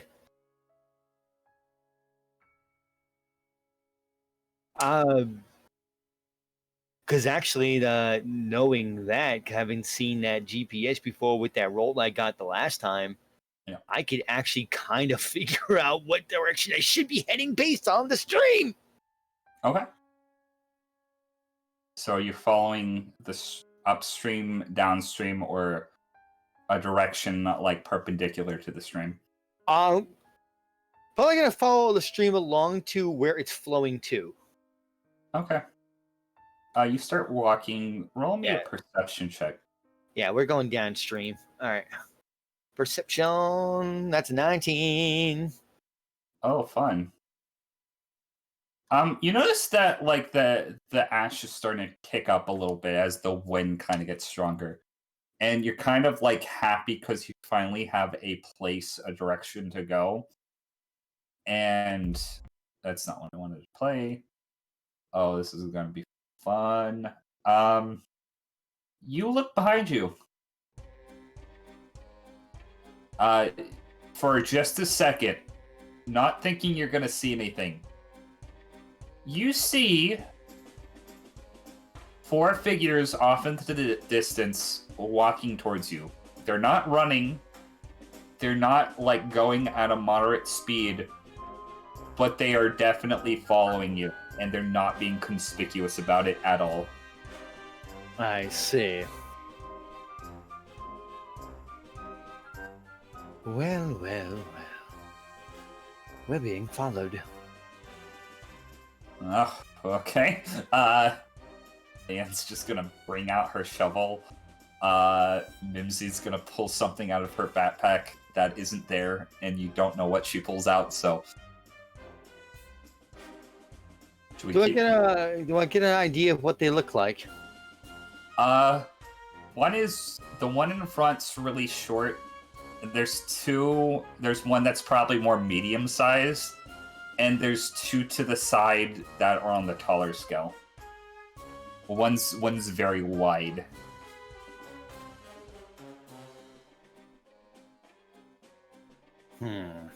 What is Grifter gonna do? Let's see. Grifter. Let me look through my stuff real quick.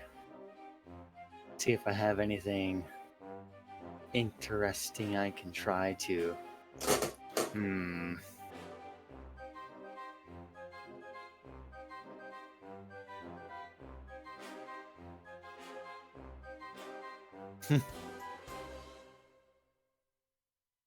Gonna keep casually heading downstream some, but as I'm walking, Yeah. I want to be dropping some marbles along. I have a bag of 200 marbles. Yeah. Okay. So, to try to trip them up. Yep. All right. At the same time, we could be acting like we're looking through different things we're finding. If Leanne would like to try to, I don't know, stealth some bear traps. I'm gonna have to roll something for Leanne.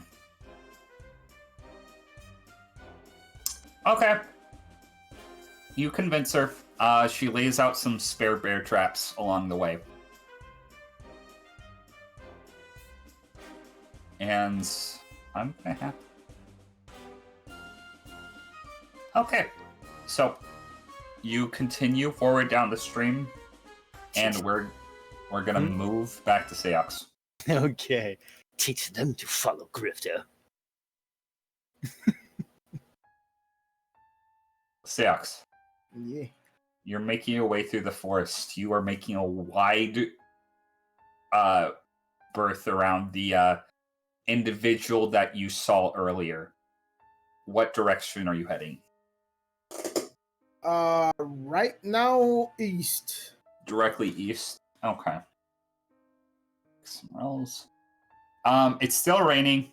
You start to get cold shivers a little bit, but the rain is still, like, for the most part, like, warm. You are still in a rainforest, so. But as you're making your way along,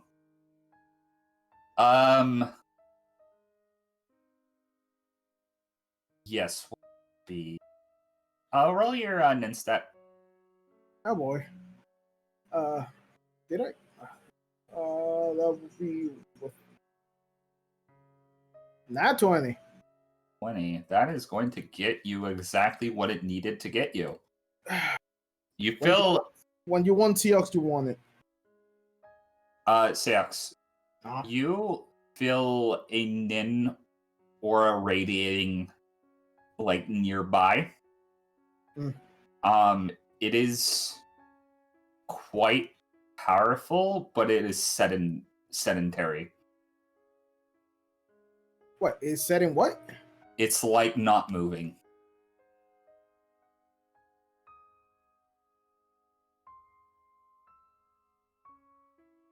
Okay. Do I recognize it in any way? It doesn't feel familiar at all. And it kind of like has a drop-off point, like, instantly. Like, you can kind of sense it nearby, but you're not currently within the radius of it. As a very, like, clear cutoff point.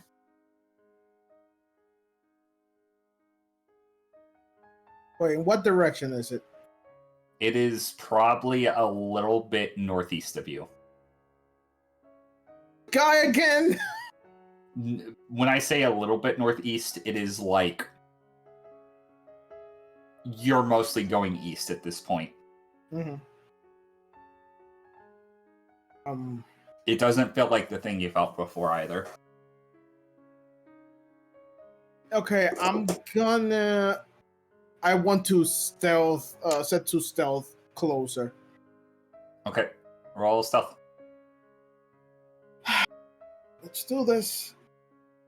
Nat 20!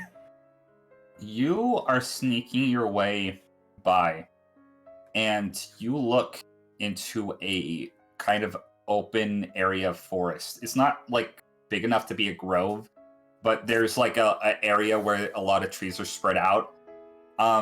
You take a look and you see a monkey float by, and then some leaves, and then a couple of rocks. And as you're approaching closer, you see everything within the radius of this center point is floating in the air as if it were zero gravity. Roll me a perception check. 19. Okay. You see two things that are of note. One is a armored knee pad, which is in the middle of this occurrence. And you also see another armored rib piece floating with the wildlife and foliage that's in the area.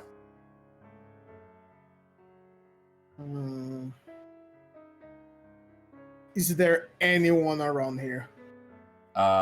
With that 19 perception, you do not sense anybody in the near area. So there's a... Wait, there's a piece in the ground and there's a piece floating. Correct, yes.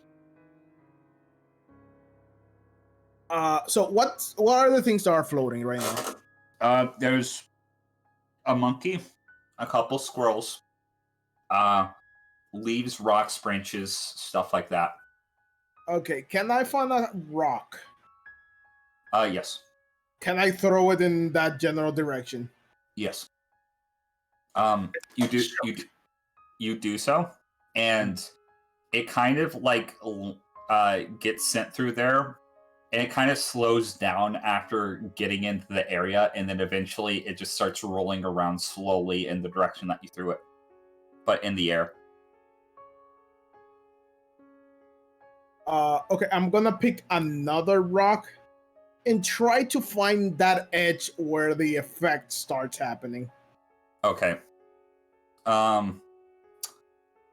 So you decide to go around the circle. You get close enough, and then when you're about 30 feet away from the center point of this occurrence, the rock kind of floats out of your finger and into the air.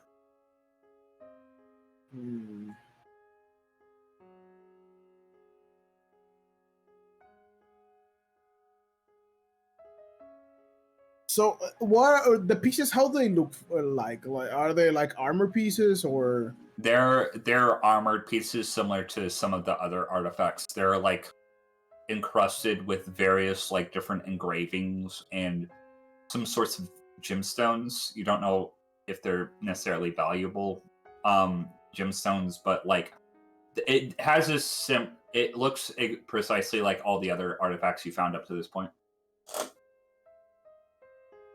Do they do both look like a set? They don't like necessarily look like they belong together, but they do both look like Boolean artifacts. Okay, I'm gonna try something stupid now. Okay.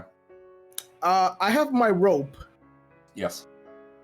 I'm gonna take one of my gauntlets, attach it to a rope, and try to chuck it at the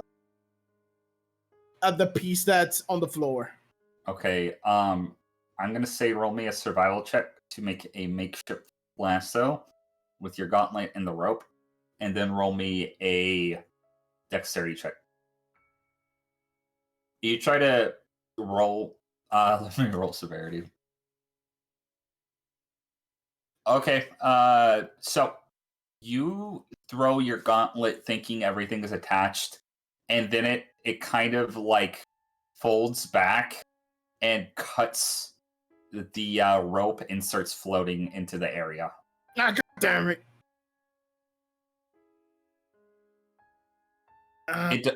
It does look like any motion that is carried from outside of this area continues, although it is softened. How the hell am I gonna turn these things off? Imagine like hitting water sideways. Yeah.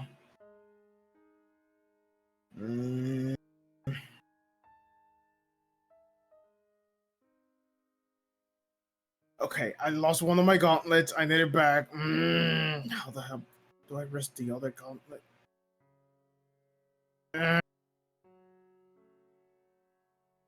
This effect cannot keep on forever, does it? Okay, I'm gonna rest the other gauntlet. Okay, survival check again. Are you kidding me? Are you fucking kidding me? Same thing happens. I was gonna do something slightly different, but no. Okay.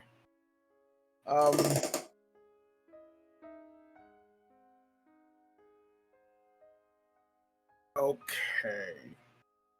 How are the squirrels that are like floating? What are they doing? They're kind of floating in the air. You notice one gets close to a branch that's floating. It tries its best to kick off of it, and both the squirrel and the branch kind of go flying different directions, but at equal force.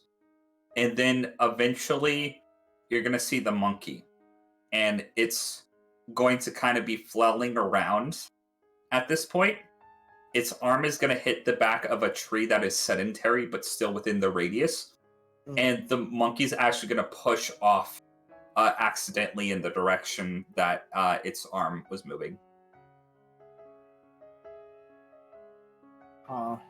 So okay, there's a tree in the radius then. There are a couple trees. They're like on the smaller side though. They're like not saplings, but they're very like thin trees. They're like you could wrap your hands around them probably. Are they inside, or are they like borderline in the? There is one that is like on the very edge of it. Okay, I'm gonna try something. Let's hope the dice rolls don't fuck over. And I'm gonna go to the one that's in the like borderline in the radius. I'm gonna hug it and see what happens if I like slightly go in. You're gonna notice that your clothing and your hair that's within the radius starts to float as if it were in water. But do I feel like gravity has stopped? Yes.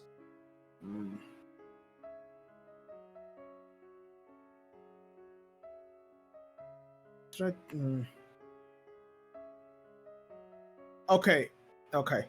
I'm gonna take the rope and wrap it around the tree. Yes. The other end, I'm gonna wrap. How far up is the piece that's on top? The piece that's like floating. It's kind of going around the radius. So if you wait long enough, you can probably reach out and grab it if you're like a little ways into the circle. Okay, I'm gonna wrap it around my waist, and the moment it comes close to me the next time, I'm gonna jump and try to pick it up. I hate to do this to you. Roll me another survival check. I know. It was okay. You make a decent knot. It's not the best knot in the world, but you think it'll hold you. I'm trying to not get in the radius as much as I can to pick it up, but You wait probably, I'd say, about 15 minutes. And it's going to make its way around. I'm going to say you just grab the rip piece. The effect is still happening? Yeah. Okay, let's do this. I'm pouring Nen into it. You pour Nin into that. You notice... Okay. I'm still wrapped to the tree. Roll me a 1d8. Oh. Okay. 4. Okay, you start flying slightly further into the radius. Oh god. But like towards the side, but the knot is actually gonna catch you. As you feel like some sort of propulsion coming off this rip piece. Wait, propulsion? Yeah. Can I direct the propulsion though? Potentially, yeah. Can I try? You can try. You have to find out which direction it's coming from, but you can do so pretty easily, considering you're flying in one direction. Can I move it the other? The point it in the opposite direction? Yes. You point in the opposite direction, you go that way. Okay, I'm gonna try and land then. You kind of gently nudge it towards the ground, and you land on the ground. Okay, am I inside the radius or outside the radius? You're currently still inside the radius, but your feet are planted on the ground. Okay, I'm gonna keep holding it and untie the knot. Okay, you do so. You're holding in the same place. You're anchored to the ground for the most part. Can I walk? Yes, you can walk, but you're gonna feel like a little bit of force as you do. No problem. I'm gonna walk towards the piece in the middle. You walk towards the piece in the middle. Looks like a knee plate of some sort, or elbow plate. You can't tell. Can I see if I can turn it off? So the way that these things have worked, usually by pouring in into it, you can. Do you try to do so with this piece? Yeah. Okay. So you reach down to turn it off. Everything within a 30-foot radius falls around you, including the monkey, the squirrels, the branches, the rocks, the leaves, and I want you to roll me a strength saving throw. Oh lord. 7. Okay. So, the thing that you were holding, Seox, the rib piece, the second that turns off, it is going to fly at a very high velocity into the ground, and you are going to take 5 bludgeoning damage as this thing sticks into the ground and you fall on your face. Turn it off! Turn it off! And you turn it off.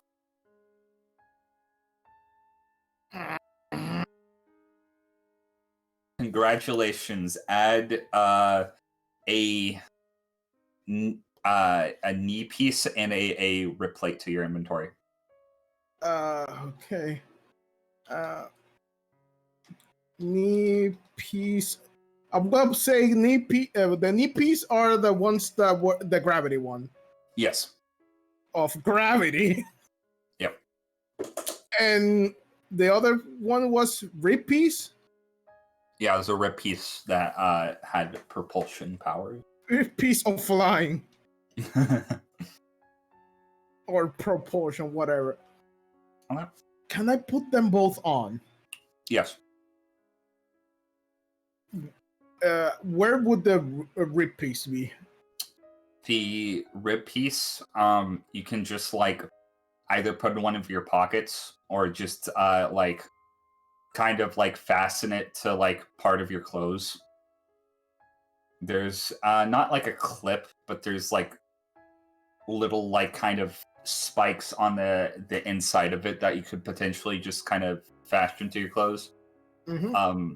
Same thing with the knee piece. Okay, I'm putting them on. I'm gonna take my gauntlets back Yes, you do and so. my rope back. And your rope. Okay. Can I try something, Batty? Yes. I'm gonna point the the rib piece, the propulsion side, pointing down, and I'm gonna just a sliver of a second activate it. Okay. So, what are you fastening towards? Wait, what did you put it on? Are you just holding it? Can I? Is there a way I can put it on myself, but that it will hold though? I don't have anything. Well, I'm gonna hold it this time. Okay. You activate it for a second. Your arms kind of pull down like really fast, but then you turn it off. Not well. I was trying to go up, but okay. Oh, So wait! You try to point it like in the direction that would the propel you up. propulsion side down, so I would go up. You're gonna need to make me another strength saving throw, bud. Ow. Even if I just turn it on for a second. Yes. I just like this won't do as bad of things it could do, but I just want to know. 14. So you get a handle on it. You fly up in the air just for a brief moment, but you nearly lose control. You feel like this thing is very like, if you want to do the thing you're thinking of doing, you're gonna have to maintain a good hold on it to direct it to where it needs to go. Does it have anything it can be strapped or like how can I explain it? How big it is? That would be the biggest question. It is like about the size of a human, like a flat piece of metal. It's a little bigger than a human rib. And would it be a way to attach it to something?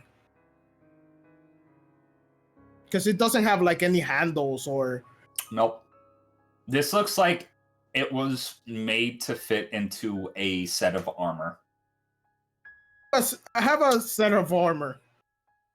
But like, there was a set of armor meant for this specific thing, and this has been removed from it. Wait, what was the thing? I have that chest piece that I still don't know what it does. You could probably try to hook it onto the bottom of the chest piece if you chose. Is it currently on your person? Yeah, I have it here in my inventory. Okay. You put it on the side of you, and it hooks perfectly into your chest piece. Can I activate it for a second? Yes. Let's do it. It spins you around. Yeah. And you almost throw up in your mask. Okay. Any way to point it down, though? You can like maneuver your body to point it to where like it would send you propelling up, but you know that like you're probably going to keep on spinning due to the placement of this rib piece being on one half of your body and the propulsion coming from one end. I need a bigger one. Thanks for later. Well, guess time to keep walking. Okay. And I'm gonna go towards the east. You continue towards the east. Can I move you? Chibi, you here?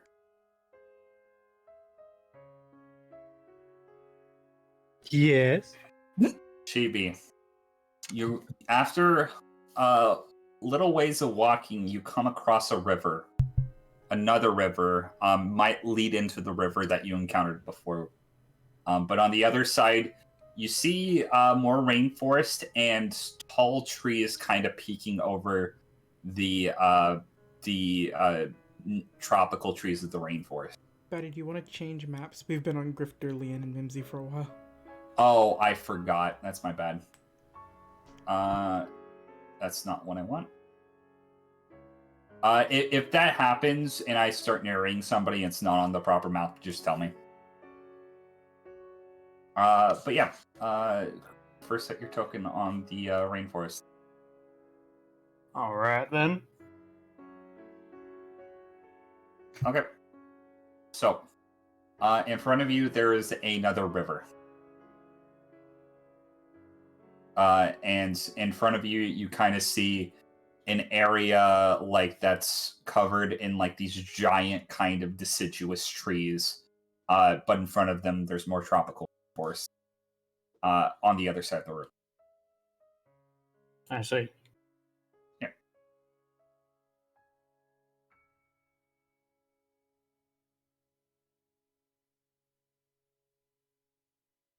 How do you intend on crossing? That's a good question now, isn't it? You gotta cross the river, huh? And there's no obvious way over, is there? Let me roll for something. Out of character, you are very close to where Seox crossed, and I just rolled for it. Easy enough. There are bigger tropical trees that are kind of crooked and leaning over, and you see vines hanging from both sides of them. So you could potentially climb over using the vines. But if you fell in, you would be launched into the river. Well, it doesn't seem like I have much of a choice now, do I? Nope. I am now old man Tarzan. Roll an acrobatics check. Alright, I can do that.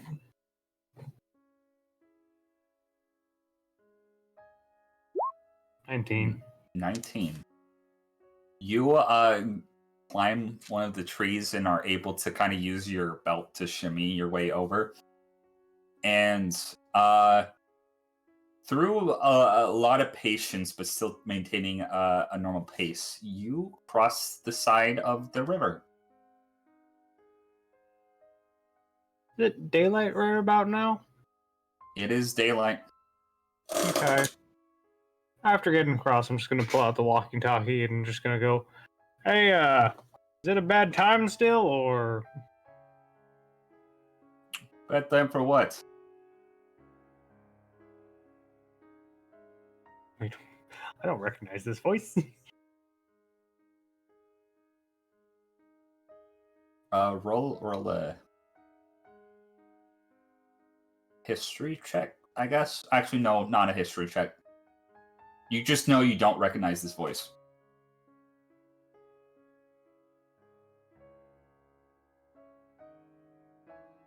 Is there anyone still alive on these comms? You ever seen a man in a banana suit walking around with his skin over his face? What the hell are you talking about? Well, I saw one. Good luck with that information. Okay, but who are you? I'm just gonna turn the comms off. Okay. You shut it off. Are you continuing forward? Oh, yeah. As you're walking along, you notice that the tropical forest kind of starts to peter out, and you notice these massive red trees that kind of tower up into the sky. They are like dwarf you in size in comparison, and you're just kind of making your way. And after a little while of traveling, you come across a very, not a river, but a very wide open stream that's flowing down the mountain. At the other end of the stream, it seems like there's another biome that starts, another forest system comprised of much smaller trees that you would see in a timber forest. But the stream itself is probably ankle deep. So easy enough to just walk across. Okay, yeah. You stick your leg in the water. I want you to roll me a Constitution saving throw. A 5. You take 1 point of cold damage as you step into this water. It is freezing. Well, now.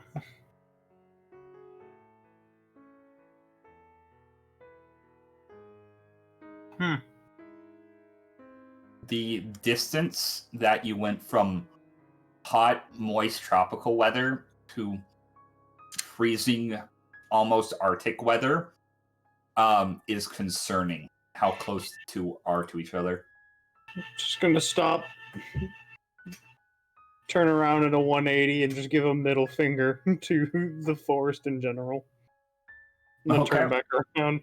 Because magic.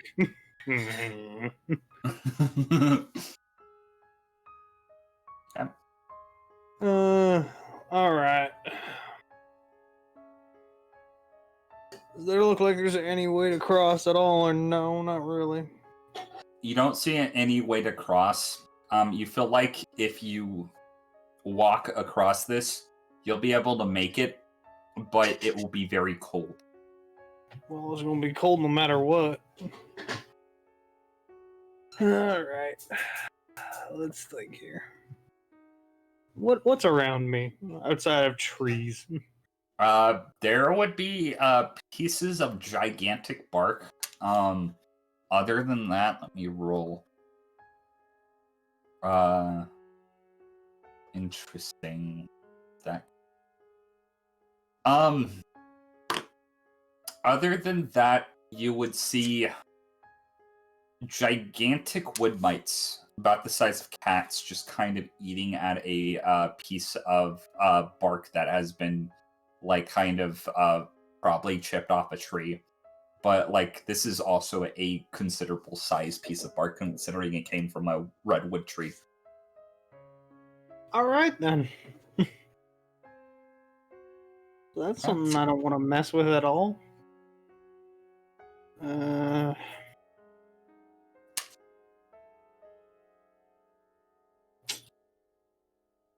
I ain't got much of a choice now, do I? Nope. Pretty much just walk through or just turn around and just go back, which, you know, after seeing what I saw, I ain't going back after that point. Fuck that.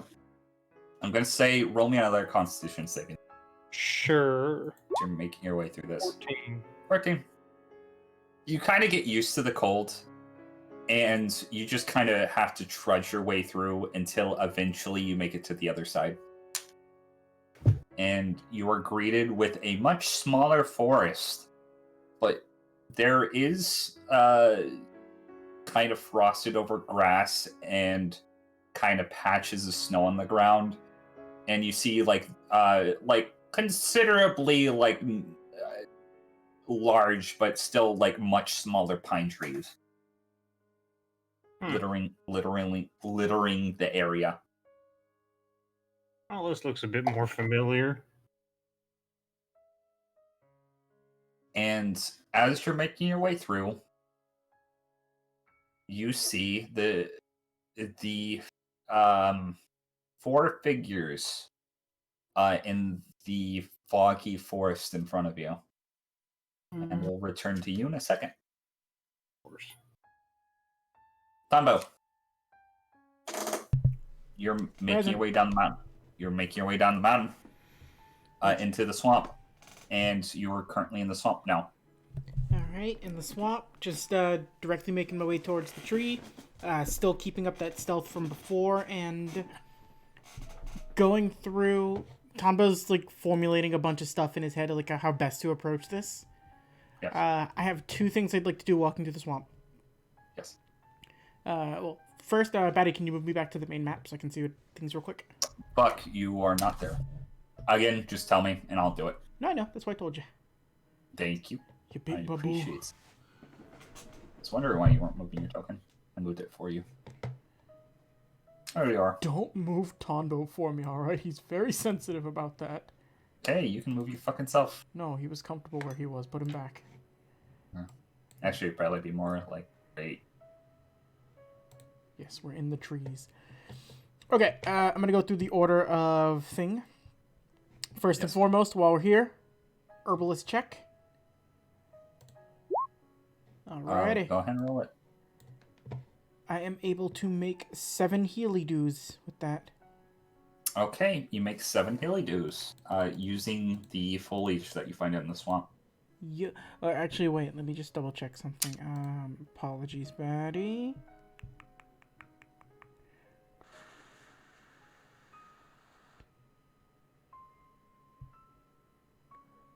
Okay, no, it's 5, but they do specific things now.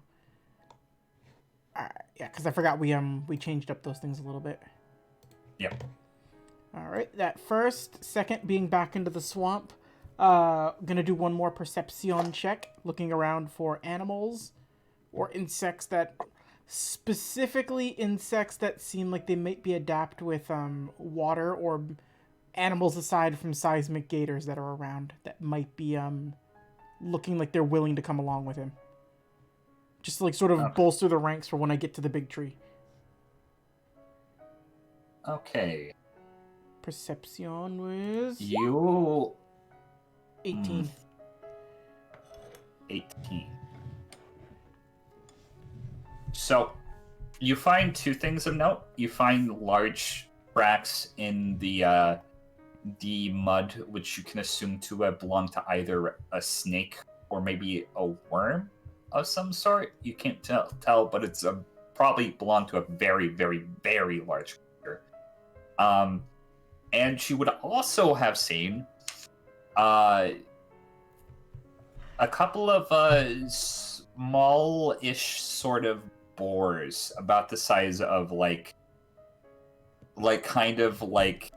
stereotypical, like what people think of farm pigs to be normally. Not like the really like big ones that people actually farm, but like, you know, the ones that you see on like play sets. Like a pet pig. Yeah, a little bigger than a pet pig, but they are feral boars, and they look like they have like very odd shaped skulls of some sort. They're kind of bulbous, and they're you notice they're kind of like butting heads with each other. Huh. And there's kind of an entire pack of them. Diana, you don't know what those things are, do you? Oh, I've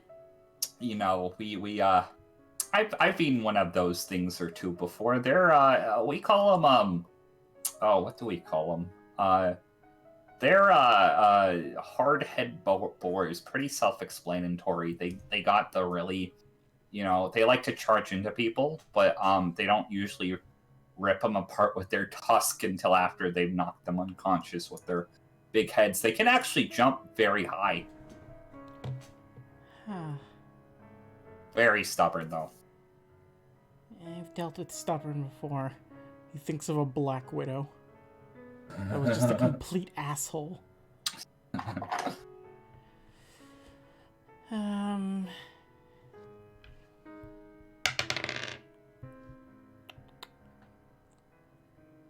Looks towards everybody.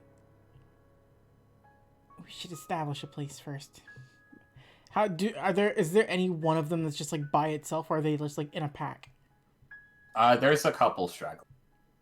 They're grazing in like the more grassy areas of the swamp.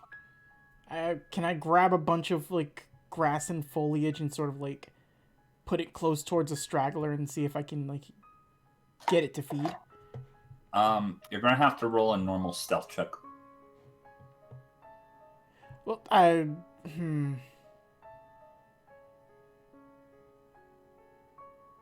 So I didn't want to sneak up on it was the thing, because if you sneak up on it and startle it, that's gonna freak it out. It's more. So here's the thing: this stealth check is to sneak by the other board. You're not necessarily sneaking up on this one. Oh, so it's to not have the others like aggro me. Correct. If that's the case, it's not worth doing that right now. I'd prefer to just keep making my way towards the tree. I don't want to like take any unnecessary risks. I thought it was just like off away from the others. It's like a little bit ways away, but it's still within eyeshot of the others. This is like a tight-knit group of animals, but they probably like go little bits away from each other to graze. The majority of them are kind of centered in one location. Oh, yeah, no, it's not worth it then.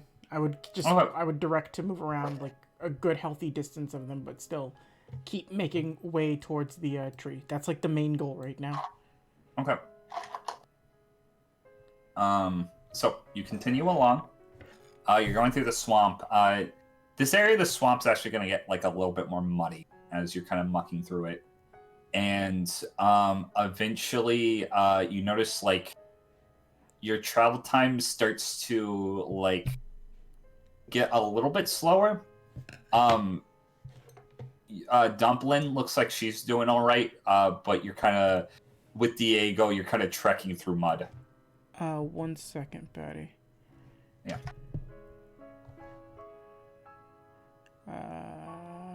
Why is that I can't find what I'm looking for? You ever just know you're looking for something and you can't find it? Yep. I apologize.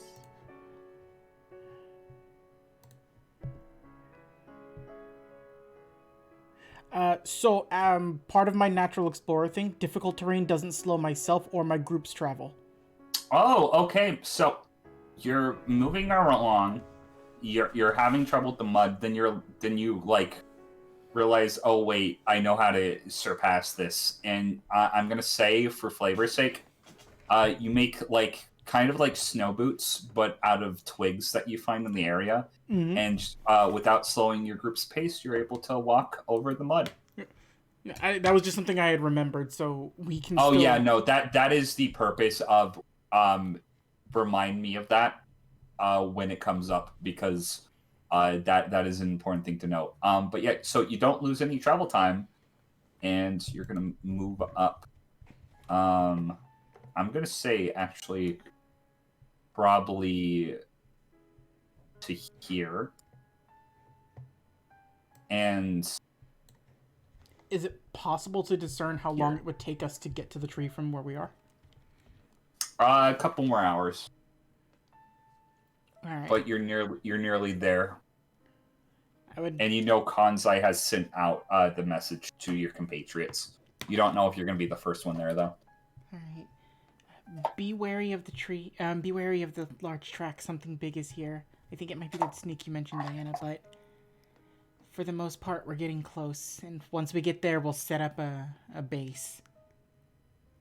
And hopefully the others will be able to make their way here. Sounds like a plan. Shanbo, roll me a perception check. Sight or sound? Sight. 30. 30 on the nose. See this. Okay. What was your original Zetsu stealth? Double nat 20. Double nat 20. Okay, I'm gonna say, just to be not a dick, I'm gonna say you didn't hop out of it when like you were like helping Diana, because like I don't want to be a dick, so I'm gonna keep that. Mm-hmm. Your Zetsu stealth is going to show you something though. Kind of mucking through the forest next to you, you would see this here. Is it oh, fucking A. You see two figures, both holding a large case in between them. They're wearing yellow suits, blue tie, and they seem to have a layer of skin over their face, or maybe they didn't have a face to begin with. You can't really tell, and they do not notice you.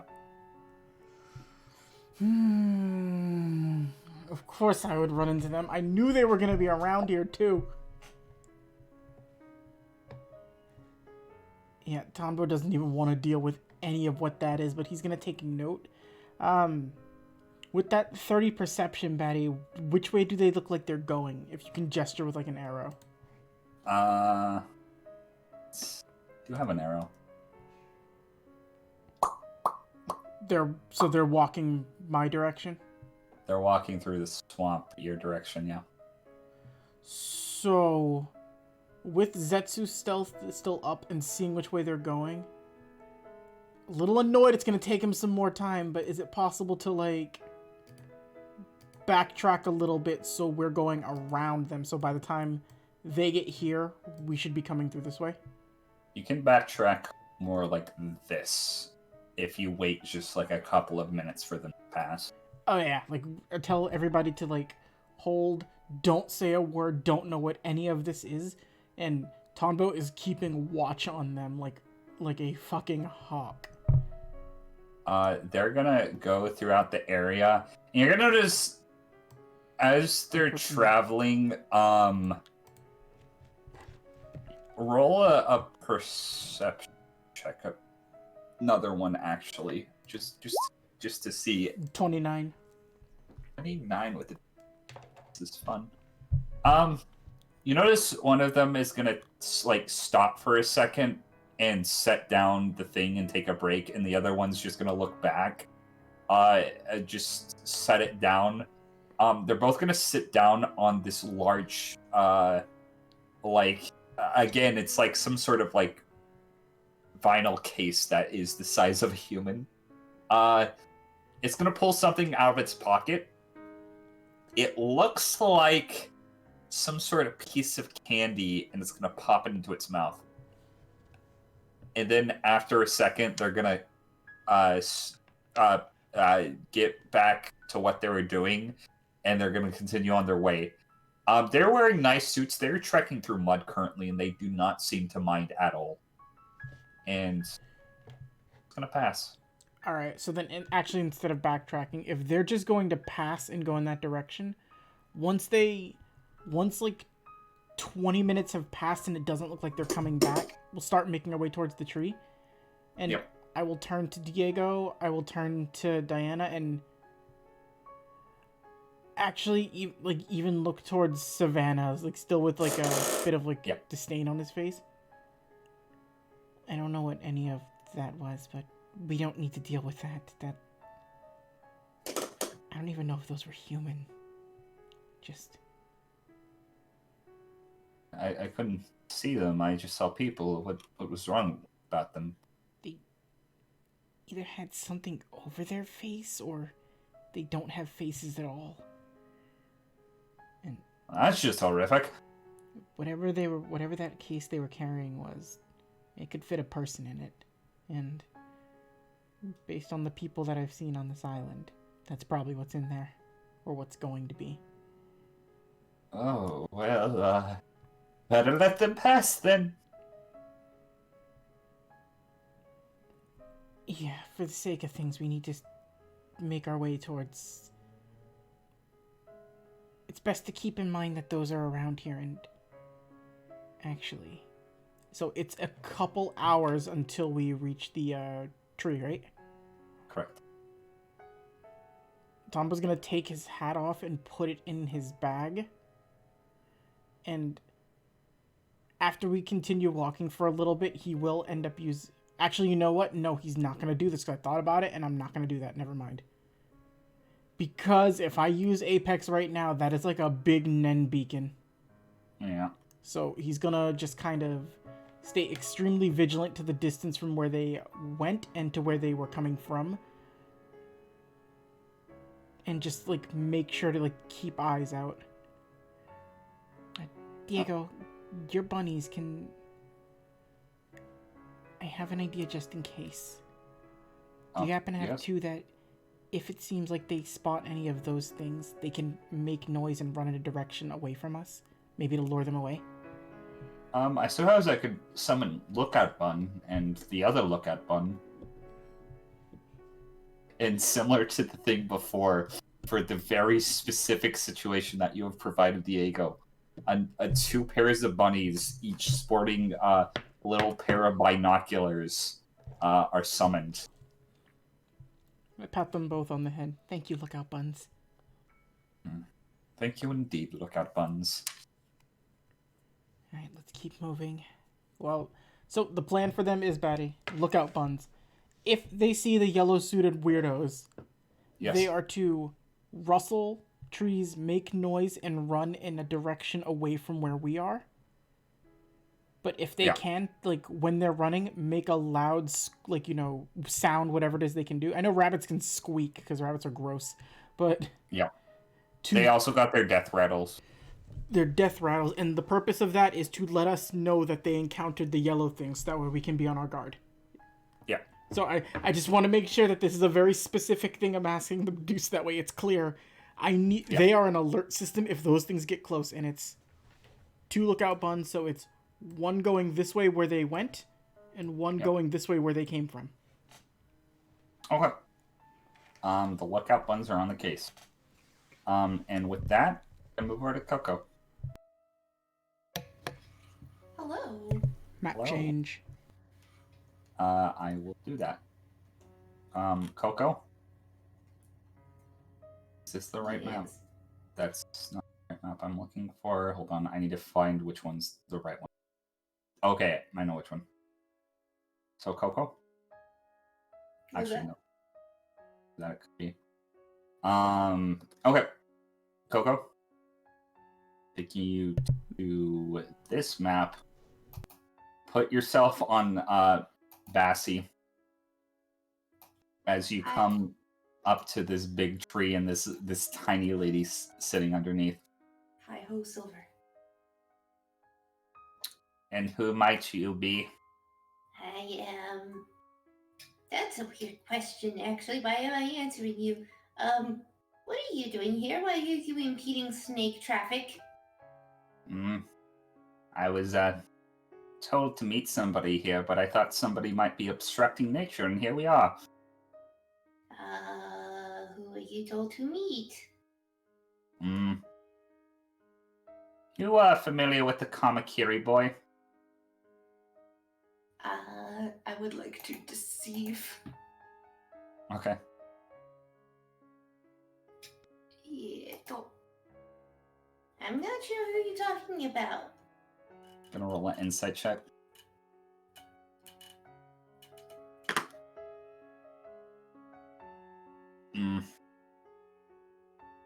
Oh, okay. So, I'm not here with the Kamakiri boy. I see you and your friend have wrestled up one of God's creatures for yourself. If for protection's sake, rather. He's been well fed, he's been well stunned. No. It doesn't look like it's, in the best shape. What do you mean he's not in the best shape? Looks like there's some sort of nin effect working on it. What's a nan? Deception. I'll roll another deception. 11. Cut the crap, kid. State your business on this island and maybe I'll let you leave. I'm here helping a friend. How's that? Does this friend involve you destroying the natural ecosystem? Only insofar as it doesn't eat me. She's gonna, like, kind of stare you down with, like, the biggest, like, kind of, like... You know, like, cats, when their pupils dilate? Mm-hmm. Imagine that, but on a human. Creepy lady. Do you mind if I do something real quick? Okay. For the sake of your own creature? Well, technically it's not yours. It's its own. But she's going to walk up to this creature. It's gonna, like... Bassie's gonna get, like, really defensive against it. And then she's going to kind of reach behind its head and kind of massage, like, a little part on its body. And it's gonna calm down. Once it's docile, she's going to... I forgot to mention this. She's wearing, like, this, like, coat around her, like, dress. she's gonna like kind of poke the back end of her walking stick into some segment on her the inside of her coat. Coco, roll me a perception check. Okie dokie, perception 15. You see patches of leather. They're all labeled something, but they're it's too small to read the text. And after making Baxi docile, she's going to go to the side, and you're going to see kind of this kind of spike protrude from the end of her walking stick. Now, don't freak out on me, but this is for your snake's own good. Yeah, do what you need to. You seem like you're an expert. She's going to jam it into the side of the snake. Baxi at this point doesn't react negatively. Like, you can tell, like, your Baxi doesn't even notice. And you're gonna see, like, these lumps, like, protrude out, like, start to form from the needle. And it's going to kind of, like, you know, take a little while, and then she's going to take the needle that's on the end of her club out. And you're going to see the ninworms that were protruded by the worm god just kind of wiggling out in the forest floor. Well, that takes care of that. I don't even want to know you're responsible this or not, but I assume if I got into any further confrontations with you and your friends, it wouldn't turn out well. So. No, it honestly wouldn't, but you seem affable enough, I suppose. Well, I'm going to wait here for the Kamakiri boy. I don't know if you know who they are or not, but seems like you don't, so you might as well be on your way. If by some chance I did know who he is, who sent you? I sent myself. That's not reassuring. If you must know, I signed on to this expedition under the guise of assisting the team with finding rare artifacts belonging to the Bulu people. However, I had my own selfish interest being here, tending to the natural environment of the place, making sure it didn't get too disrupted, considering this, for the most part, has been a relatively untouched natural landmark that I would prefer stay the way that it is. And I heard from sources that the Kamakiri boy was also up here. Okay, but why are you looking for him? I knew his father. Okay. And what about that? Just want to see what that coward spawned. Oh, he's going to love you. She's just, Sure he will. She's being very sarcastic with her at this point. She knows you're being you can tell she knows you're being sarcastic with her, but she's like still dead, like serious. Well, be that as it may, a certain red-haired individual might be heading up to that tree that I am heading to. You mean the tree behind me? Yes. Well, if you're going to be here, you'd like some tea. What kind of tea? Not poisoned kind, if that's what you're wondering, but made from the natural environments of the land. If you feel so paranoid, I will drink it first myself. I wasn't being paranoid, I was just genuinely curious. Oh, well, if you really want to know, it's from these very special foliage I found on the island that I don't think I found anywhere else. And she starts like going off, and she's just kind of rubbing her chin as she's like collecting ingredients from the ground. I have a question. If you've never seen them anywhere before, how do you know it's not poisonous? Because I tested out myself and I'm not dead yet, so.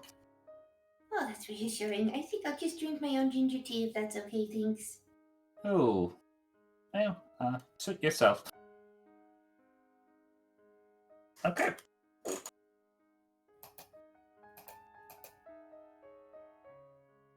Jack, are you here? Yeah. Okay, I think after Grifters, we're gonna take a break and see how everybody is. But we're gonna move over to Dustin. Hey, Jack, you think you can aim that scope if I give you directions and take a shot from very, very far away?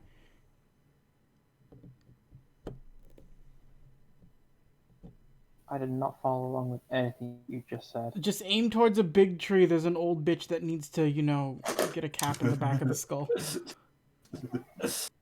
I do have a scope. This is I gonna don't think you can see that. You want to give Donbo a birthday gift? Let's move around some of the trees so we know that this is a different location.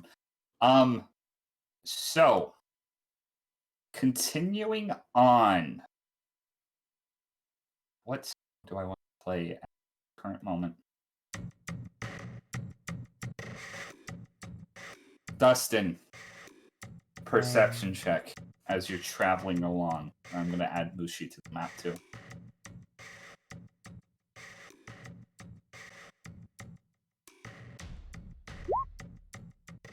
The 14.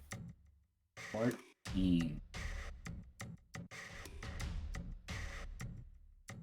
Okay. Oh boy.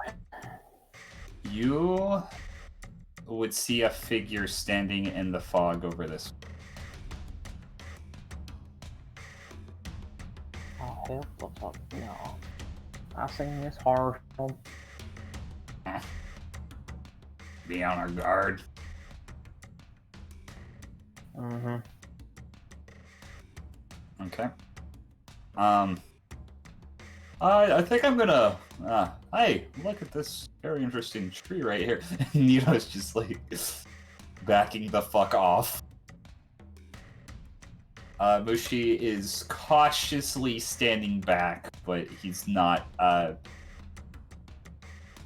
guess backing down from whatever you guys see here. Chibi. Are you there? Yes. Roll me a perception check. Okay. Cool.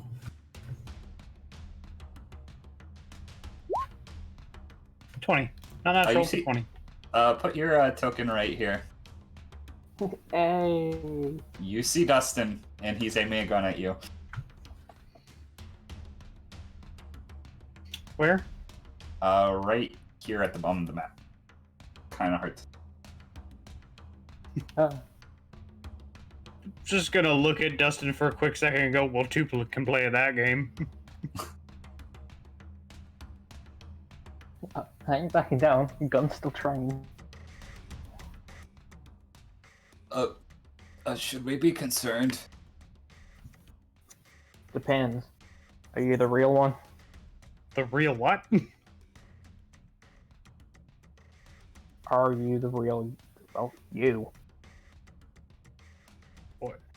The fact that you asked that question insinuates that there are clones somewhere around you. Actually, you know what? It's magic. I don't give a shit. Yeah, that's why.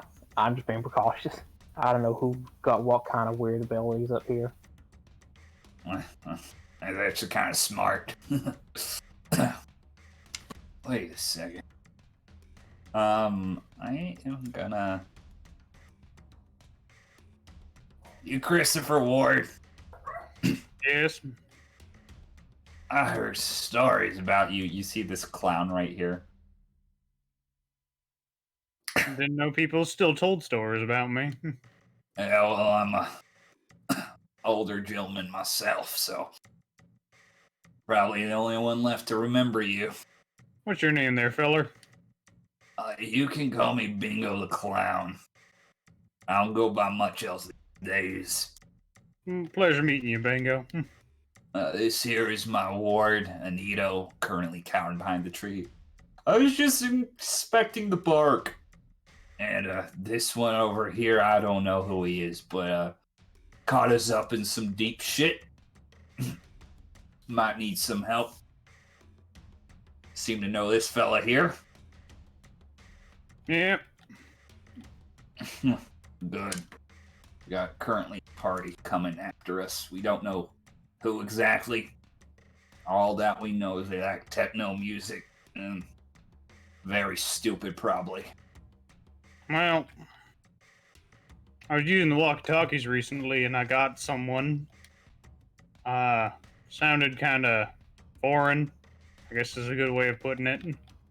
You're gonna have to be more specific. I think we're all foreign here to like each one another.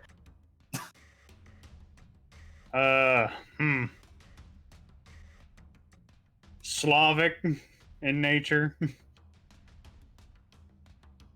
Okay, for the sake of world building, we're gonna say that there is a yeah.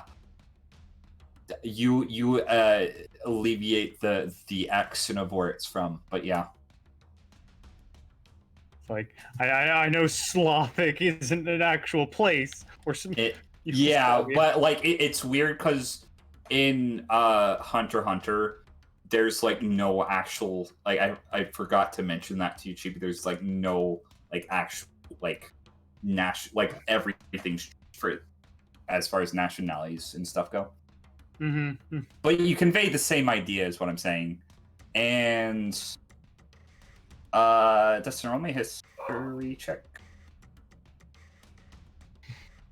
3. Where? Not 20. 20. Long shot, you've heard low on recording a couple times, watching Heaven's Arena's fights on recording and going into the investigation. He has just conveyed, long shot, but Christopher has just conveyed the same accent of where she's from. So, could be related. Huh. Figuring it's low in their posse. Yeah, welcome.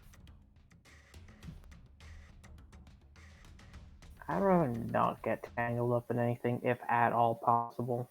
I just want to get back to the others. Well, you can lend me a hand since I need to kill those fuckers no matter what. Fine. Also, I think probably be dangerous if you do something with your friend there and we get lost in the snow. Might need to end it right here. What are we gonna do? Shut up, Anito. Grunts are talking. Look at the upside here. If those techno punks, I guess is a good way of putting it, are confident enough to be blaring music like that, then they got something. They got a lot of something. Either that or they're stupid. Probably a bit of both. I don't know why didn't you ask Sticky Fingers over here. He was the one that fucking robbed the blind and got us into this mess. I don't even know what you're talking about, man. Look in the other direction. Stole from all of them. Gun starts to raise off screen. I stole from a lot of people. You know, it's a lot of folks don't keep a good eye on what they have. Why I've been, distance, guys, because I want you to know that I'm honest and you shouldn't train that gun between my eyes. But anyways, I said I help you out, and I'm going to keep my word. I mean, Chris is going to kind of walk up to him and then pat him on the back and go, I don't know why you're stuttering. You should be proud of the fact you stole from them piece of shits. Yeah, I should. And you know what? You just made yourself very valuable in this situation. Wait, why? Because you know exactly what their camp looks like. You want to go to them. Alright, so here's the rundown, at least on one of them. I don't know how many there are, but I know one of them's technically immoral. Excuse me, what did you say they were? Nito's just gonna walk up. Like, Technically mortal. oh, cool. That's fun. He's just gonna kind of go into the fetal position and turn away from the rest of the party. I got a question. You got a pouch or something that you can store, this is gonna sound weird, anything like, I don't know, a deck of cards or binoculars or whatever? Who are you talking to? Anito or Mushi? Anyone? Well, I can make things disappear and reappear. Oh, I got my hat. And then Mushi's gonna be like, well, I have a knapsack. Not quite what I was looking for, but you know what? Dustin, can you do me a favor and hand me your holster? Alright. I'll give him my holster. I'm going to attempt to do something. I have a bit of an idea. I'm going to take the holster and I'm going to take a knife for a brief second. I'm going to walk over to this tree and I am going to carve a rectangle into the tree. And then I'm going to produce a card, put it in the holster, and then close the holster up.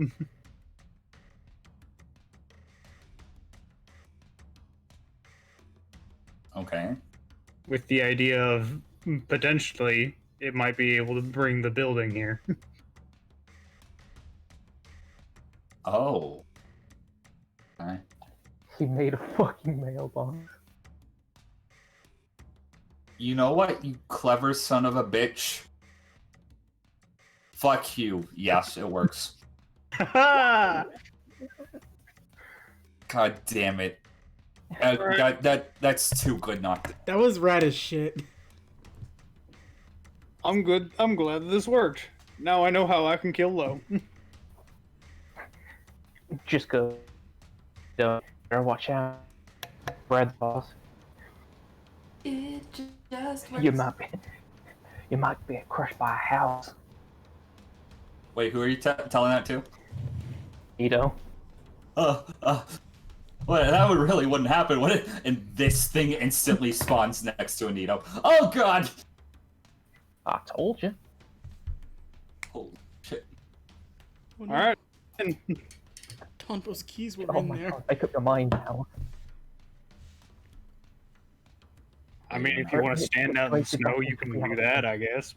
Or you can get in.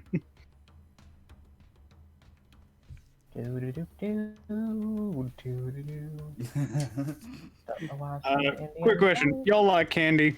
We got nothing but candy. I like candy. Not self. Help yourselves. I don't care. I ain't gonna charge you for any of this shit right now. Well, they're gonna help themselves to some candy, except Mushi, who's not touching anything at the current moment. There's nothing here to steal other than candy. Okay. Well, it's not fun to don't make it a challenge. See, you're just giving it out. I mean, you could try to steal something, but as soon as this building disappears, whatever you're stealing's probably gonna go with it. Fucking men. I don't know, magic bullshit. I don't know how it works either. Yeah, he doesn't realize what he's doing. Wait, really? Yeah. Creeps. Christopher's just gonna go to the back of the bar for a second, and he's gonna produce a piece of paper, put it down, and just go, alright, draw out the plan here. Okay, well, so from what I remember, they each have their own separate tents. Handy. So, and he's gonna actually draw it out in red where I'm drawing on the map. And, yeah, thank God. Okay. Simple 4x4 formation in an X with a campfire in the middle. Gets pretty cold at night, so they have a campfire in the center. There's 4 of them. Right. One's a short little fella, wears a tracksuit, smokes a cigar.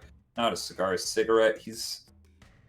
Seems not harmless, but kind of incompetent in a way that, like, maybe you can trick him. I don't know about the other three, though.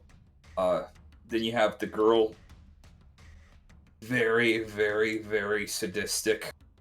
Like, holy shit. And he's gonna, pull back his hair, and you're gonna see, like, his, ear is gonna be, like, actually bleeding, and there's, like, holes. She ripped off some of my piercings for fun, and that was after I made the deal for my life. Yeah, need some, like, tissue paper or something? Nah, it's fine. It's fine. I'll just deal with it. Anyways, then we got two others. One with tattoos wears a tank top. I don't know how I can stand this fucking weather, but that guy's weird. I think he can do something weird with his arms. And the last guy, the big dude, oof. I don't know what's wrong with him, but I don't think I saw a fella enter camp. Tries to sneak up on them. You know, gun in hand, thinks he's gonna get somewhere with them, right? Maybe take away their treasure, I don't know. Blast the dude, and it right back into his face. The guy, the big dude looked like he got hurt from it a little bit, but that guy can reflect bullets, apparently, so I'd be aware of that. Man can reflect bullets. Wonder if he can reflect a knife. That's the question. So I assume the girl is the immortal one you were talking about? Oh yeah. Parts can get lopped off, but it's as long as they can, as long as they're together, technically, they can get put back together. Okay. There's a couple of ways around this, however.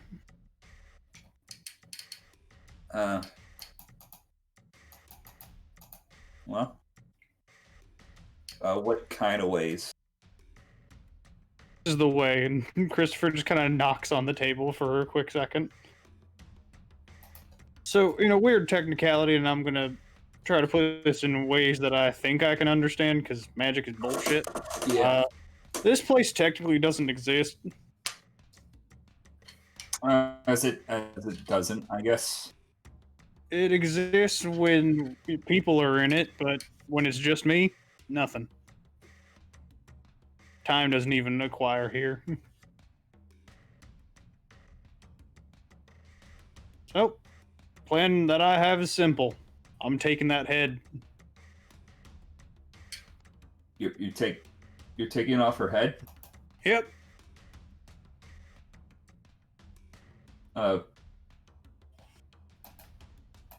Okay. A bit more complicated than that, but you know what? You know more about this stuff than I do, so I'm gonna need your assistance here, Dustin, if I'm gonna get this kill.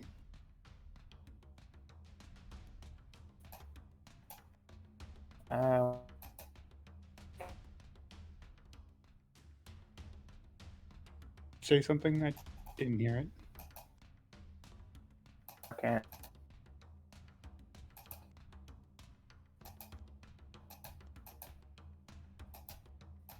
I'm gonna reload really quick because I can't hear Jackery saying anything. Jack, are you saying something? Yeah. You might have to reload too.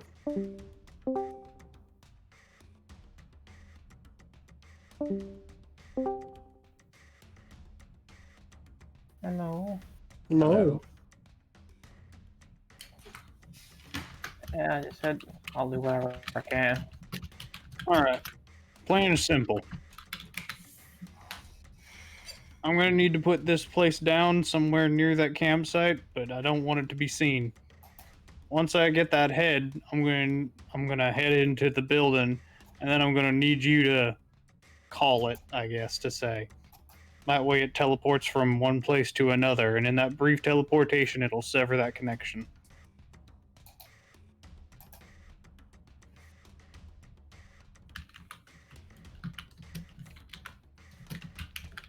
Even if it's for a split second, that split second, her head is not where it's supposed to be.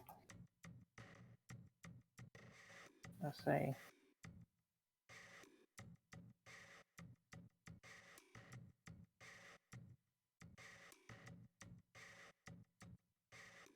Now the question arises is, I need something big enough that I can cut her head off in one clean swoop. I have a couple ideas on that. But I'd be more than happy to hear any suggestions if they got any. Got a machete. Well, machete does work. He's gonna like take a machete from his pouch, Bingo, and just set it down. There's a little dried stuff on it. Not even gonna acknowledge, just gonna nod.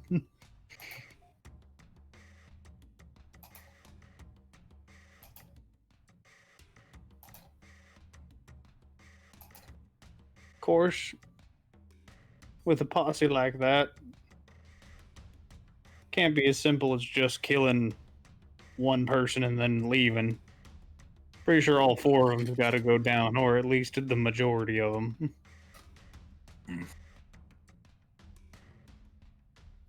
What's your plan for the others? We know at least one of their inability partial. Yeah, one of them's a bit of a ricochet, but it seems like it does hurt him from what you said, yeah? It does. Or like that's what Mushi says. That. Yeah, it does. Well, then that's simple, really. I say it's simple, but it's really not. Give him something he can't reflect. Do we just test different things out then? Or...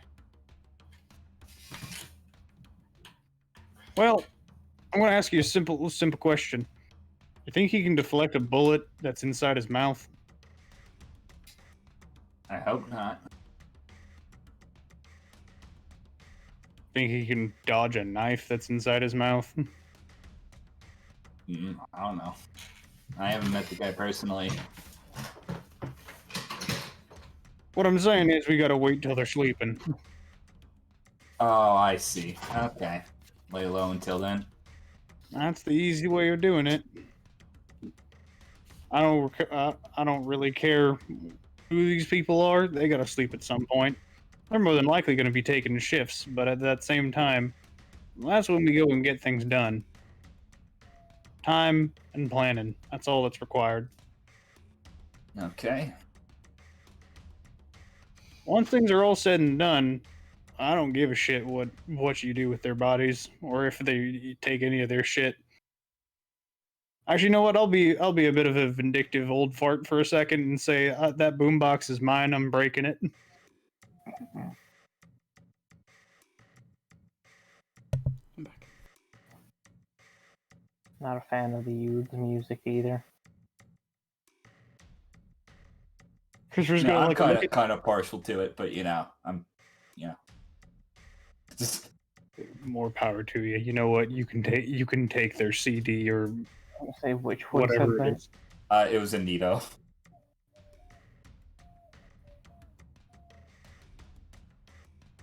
I will eat your kneecaps. An intimidation check with advantage.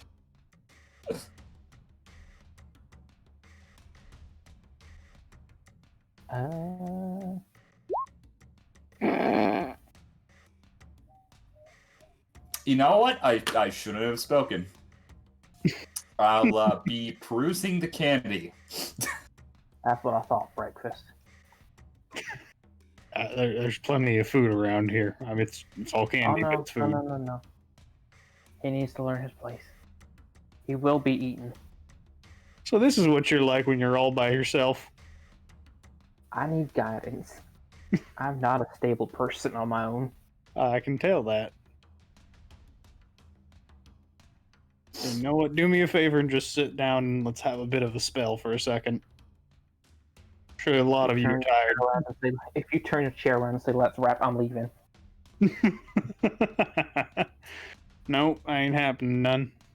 Thank God.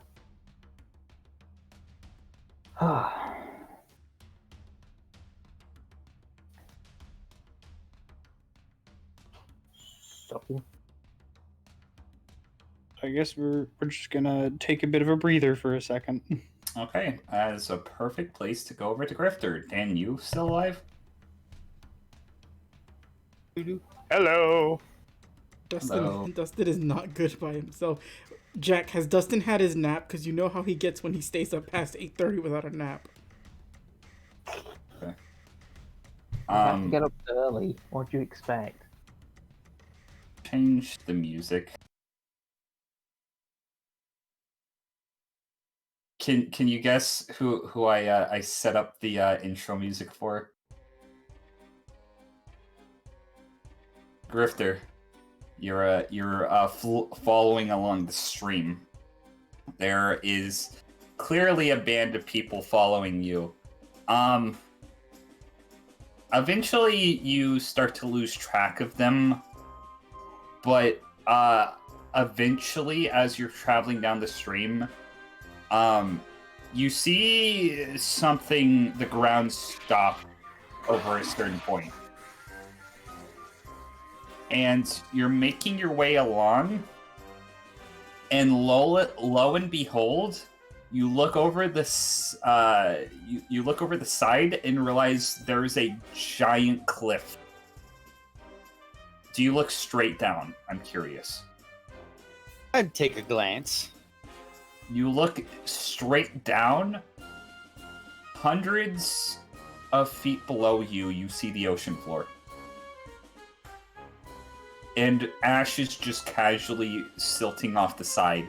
And so is the end of the stream that is falling down this giant gorge. Well, that's what we were looking for. I don't think this is where you wanted to go, is it? No, but this is more to help figure out which direction we need to be going, north or south. Well, I will say it does feel a little warmer around here. See, this is going off the edge here, and we know that this, according to that GPS, that below here was the area where we all got separated. So we can head south, which, say, navigate in that direction. So on the other end of this gorge.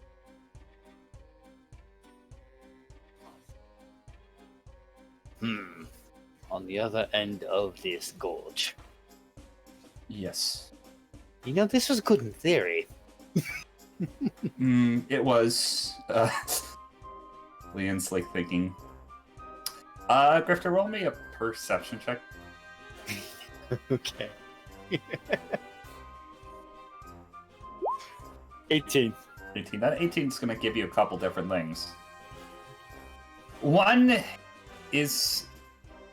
So, you notice that there is a crystal-esque structure that seems to, after the fog clears over the gorge, you notice it's probably,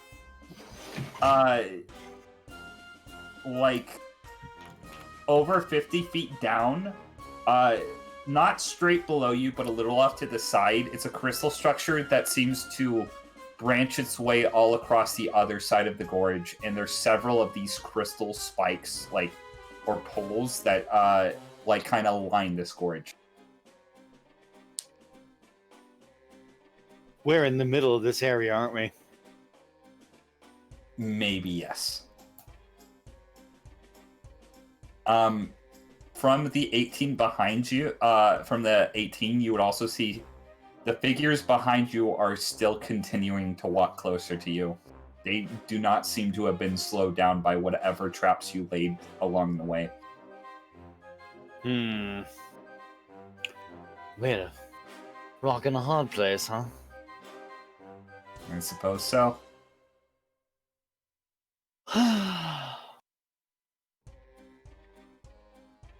We're gonna have to do this the hard way, aren't we? Might just have to. And worst comes to worst, we can always jump. She's gonna smirk at you. Really? Yeah, I like our odds. absolutely crazy. If you want to do something that nuts, why don't we just, put our faith in this thing here? They're hinting at putting Ned into the sword. I mean, it's never too late to try it. Especially if we don't got any other options. Well, what are the odds it works just like the ring does? I would hope so. But, I don't know if the thing inside that thing's necessarily going to agree with us 100%, so... I mean, if you want to, be my guest. Oh, well, just in case, everyone put a hand on me, then. Okay, everybody's gonna put a hand on you, Grift. God, I hope this works. Looking at the sword, going, and for your sake as well, I think we align on this, right? Right. I'm gonna pour my head into the hairpin.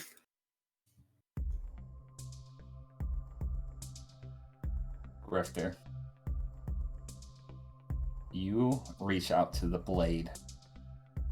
Like so many artifacts you've done before, you pour your nin into this blade, activating whatever sick and sadistic ability that it lies in store. And after a moment,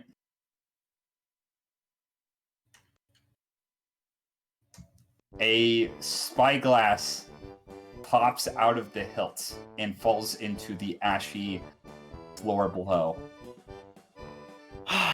Are you kidding me? That's anticlimactic. You're telling me. Well, going to pick that up. Now what? Do you pick up the spyglass? Yeah, I was planning on it. What are you doing with the spyglass? I'm gonna look at it, gonna look into it. Okay, what are you looking at when you look into it? Over this crystalline gorge? You see nothing. Leanne? Oh, that's fun. You look over to Leanne.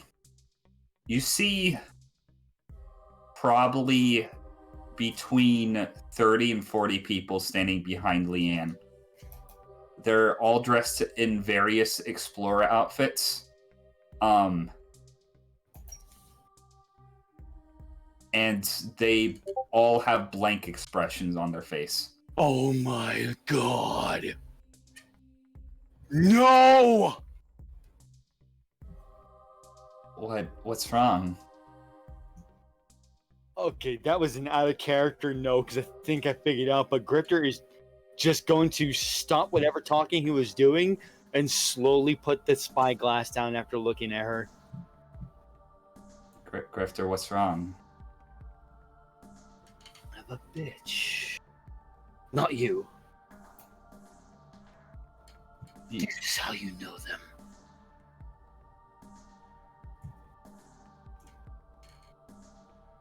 You can see they're dead.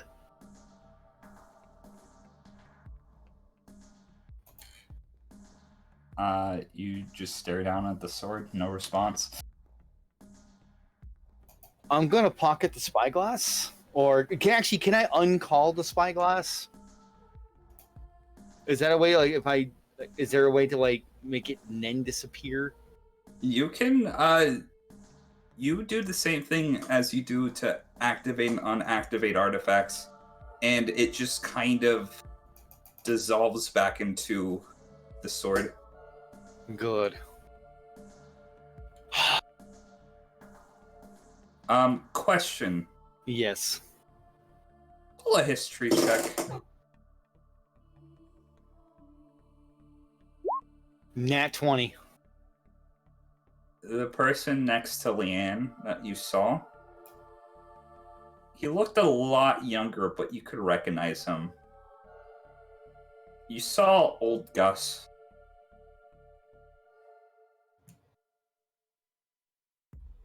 Wow. Wait a minute. He's not dead. Who's not dead? Gustav. What are you talking about? Gustav isn't here right now. He's back at the mansion. Yes, he is, isn't he? Why did he appear next to you, but not him? He was younger. Wait, you saw Gustav when he was younger next to me? About 20 people or so. Wait, 20... Is that your expedition team? I'm gonna need it. Leanne's just gonna, like, look at you, like, expressionless, and she's gonna, like, tears are gonna start rolling down her face. I'm sorry, this was not the time to be trying that out. We have to deal with the here and now. Those figures are getting closer to you. I'm pulling out a gun and firing over them. You're firing towards them? Oh, overhead. Overhead.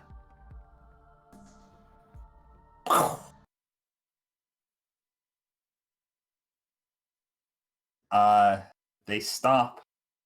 It's still kind of hard to make out their figures, but they're far away enough to hear. End of the line, buddy. Yeah, I already saw you coming. You really sure you want to do this right now? Oh, I just want to have a conversation. And I'm gonna drag you to this map. What you do on this map, I'll let you choose yourself. Really? Yes, but needless to say, you're right here. Alright, we're on the map? You're on the edge. Okay. I'll drag Leanne's token.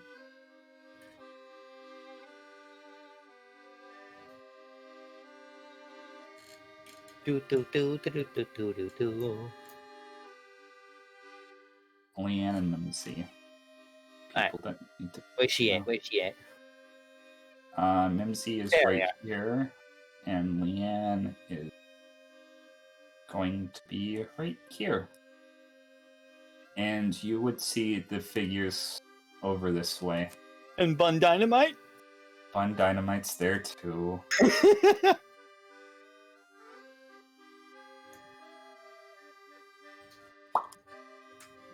a Mimsy. And out from the windy, ashy landscape, you see this individual that I'm going to show you guys and his accomplices. So Dan. Yes. Funny thing. Mm-hmm. You were right. I knew it! Roll a history check. Disadvantage.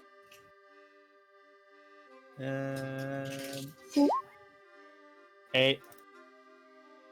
This person looks kind of familiar. You see a man, about 5 foot even, very short.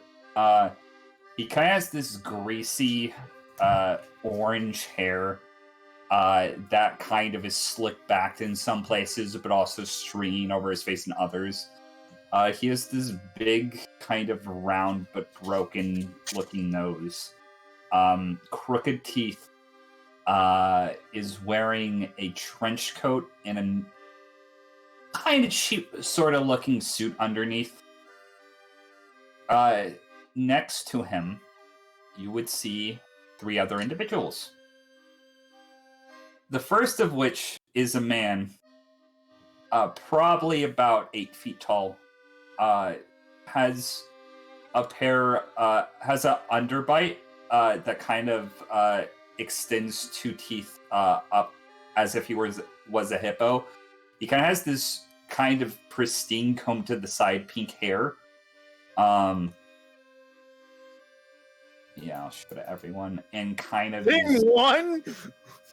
And is wearing this green trench coat and suit combo similar to the man in the front.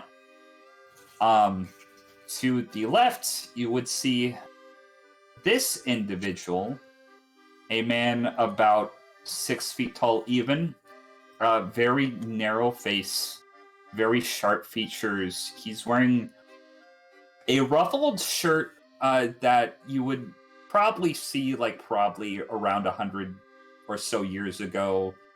He has some sort of holster on his side that looks like it belongs to a sword of some sort. He has this kind of curly, fluffy white hair that seems to be jutting out in all directions that leads into a ponytail, and this very intense stare. Behind all of them, you see a woman. Not that big. Damn it. She's about 5'5". She has kind of short-ish black hair that kind of has the long sideburns that stream down the side. She has black lipstick, black mascara, and is wearing this sort of long-sleeve shirt that looks very kind of wavy and elegant, but the shoulder pieces have been either cut, removed, or it was just designed that way. You can't really tell. And this man is staring at you. You must be Grifter. And you must be another hiree from my brother. Oh, you're an idiot if you think I'll work for your brother. I think most people would be idiots to work for him. What? Excuse me, where are my manners? My name's Francis. We met each other before. Come again? The hunter exam, you don't remember me? I don't recall meeting you at the hunter exam at all. Oh, well that's because I do my fucking job! Then why didn't you, pass the hunter exam? Oh, because that was my objective. My objective was, out of curiosity, Francis Marlowe, by the way. And he's gonna, start, walking towards you with, no regard, for his, guards following him. That's fine. Okay. Wait a minute. Are you trying to tell me you were watching me at the Hunter Association? Yeah, see, I work in the business of information. And while correlation doesn't always lead to causation, there was, very, important stars aligning in that phase, particularly. Specifically you, Miss Kokomoto, and, was it Dustin Mesozoic? And Ursa also being in the same place at the same time. Now, I still chalk it up to complete coincidence, but, wasn't something that I didn't want to check for myself to make sure there wasn't anything fishy going on. But that's not why I'm here today. I'm just gonna snap his fingers. Do you know why I'm here today? I'm guessing you're the one who handed me this note. Oh yes, those are and you see, It's a bit dramatic. As he snaps his fingers, there's gonna be a row of rats that are gonna lead in a direct pathway towards you, all as if this were a king and the rats are his loyal subjects. And this man over here is going to bring over what looks to be an ice cooler, actually. Number one. Yeah, thank you very much. He is going to reach into the cooler and... Okay, I need to roll something real quick. He's going to take something out that looks to be around the size of a ball, like a child's ball that one would play with. And how violent does he want to be about this? How pissed off is he right now? Okay, he's kind of pissed off. That's a nat 20. Okay, this is gonna actually do damage to you, Grifter. What the fuck? He is going to throw something at you, Grifter, with such force that it's going to hit you directly in the chest, and you are going to take 5 points of bludgeoning damage as you hear a shattering sound hit your chest and something plop to the ground below you. Do you look down? I mean, I'm curious of what hit me, but I'm pretty pissed off right now. It's Terrence Cole's severed head that has been frozen. And why are you carrying this around? To send you a message. Which, you know, depending on how this interaction goes, you know, might not even be necessary, but do you know how valuable a man that can spy on anybody he wants to within a mile radius is to somebody like me? Listen, I can imagine someone with that sort of ability could get hired in any sort of field, and could be of immense help for anyone according to any company, or, you know, dealing with any, you know, we already know the espionage tactics that he could have done.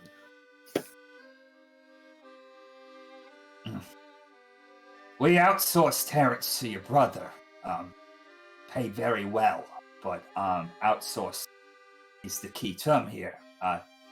Assuming that we would get him back at some point. And lo and behold, the squabble of brothers leads to his utter demise.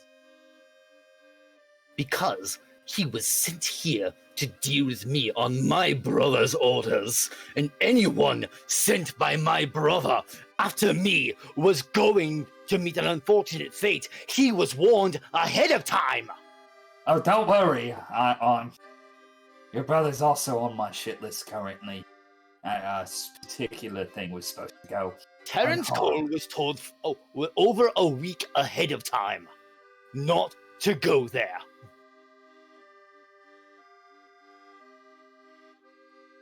I'm not asking you to hovel and die, or I mean, if I could push you off that cliff, and I would. Nobody would be in their wiser. I just want to know how you're going to make it up to me. Oh, how am I going to make it up to you? Yes. Somebody Somebody has to pay for your mistake.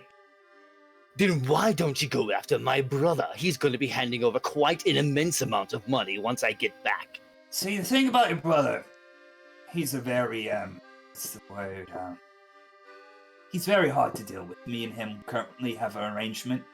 That won't be the way it's going for so long anyways, but for the time being, you fucked me. He fucked him. Is that really the way you see it? Yes. He got in the middle of family business. Oh, be that as may, I'm still down a very prized addition to my arsenal, and This had everything to do with me against Neelam, and he chose to be on Neelam's side to go against me directly. I don't really care at this point.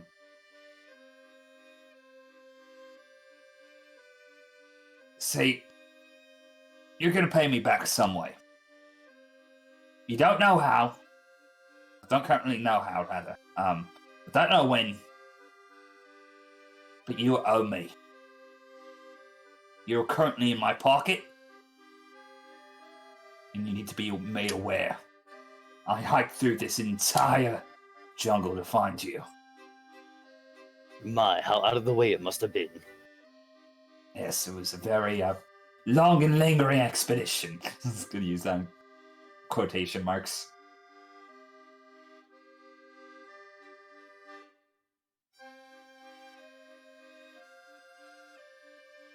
And I'm going to remember everything that you had said during this point, considering the fact that you mentioned 3 people I know. Oh, yes, I'm very aware of that.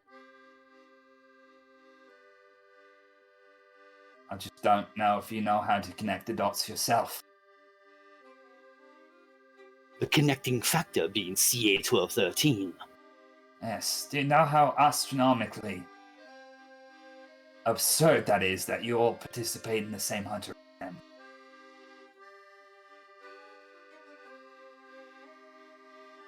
I'm not saying it wasn't up to chance, but it does leave me curious.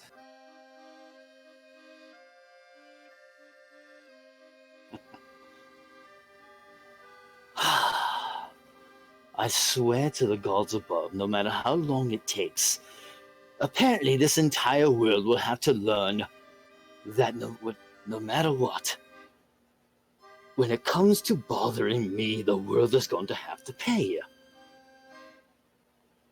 I'm a man who just wants to have a goddamn night's sleep.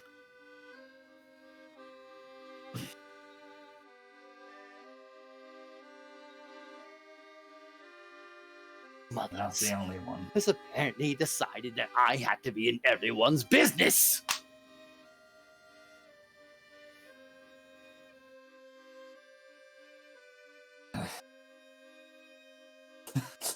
He's just gonna kind of like cross his arms and start like tapping his toes.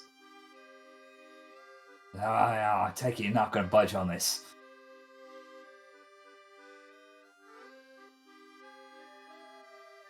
Going my way. But on what? Look, I'm heading where I'm heading. Oh, I just want to know you're okay with me using you. You're using me. Yes. You're no different than anyone else in this world. It's all anyone ever does. I'll roll an insight check, Grifter.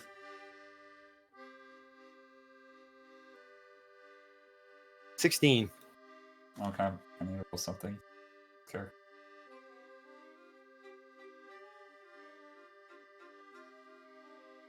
Okay.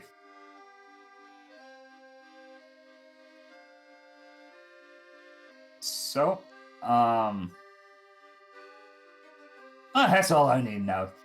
Okay, boys, pack it up.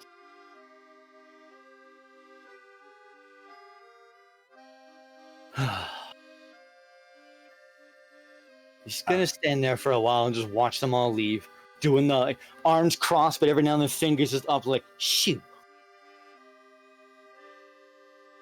He's gonna whisper something into this one's ear, and she's actually gonna walk up to you. Farewell messages.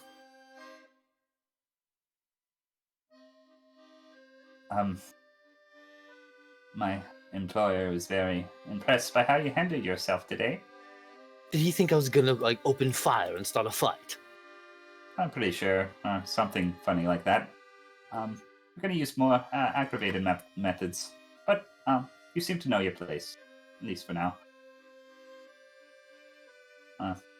I need to know what I'm up against before I do anything stupid. Oh, well, that's the part that impressed him. Trying to purposely aggravate you, and you decided to hold your ground, at least for the time being. If you did take a shot at him, it wouldn't have turned out very good for you. I hope you're aware. Taking a shot with the tall lummox there. A question, if you could be anywhere in the world right now, where would you be? With the rest of my party.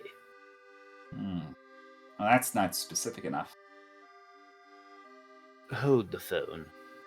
Are you saying you don't happen to have a way to send me somewhere, do you? Not if you don't believe I do. Everyone gather round. You're kind of... Not going without them. Leanne's just kind of clutching. This guy is gonna like come up to you, Grifter, and he's just going to basically open his hand, and a stream of glass is going to flow through it. So, those were your marbles. They're marbles. Don't think I'd be too impressed about that. They were toys. He just shrugs and walks off. Give me descriptors.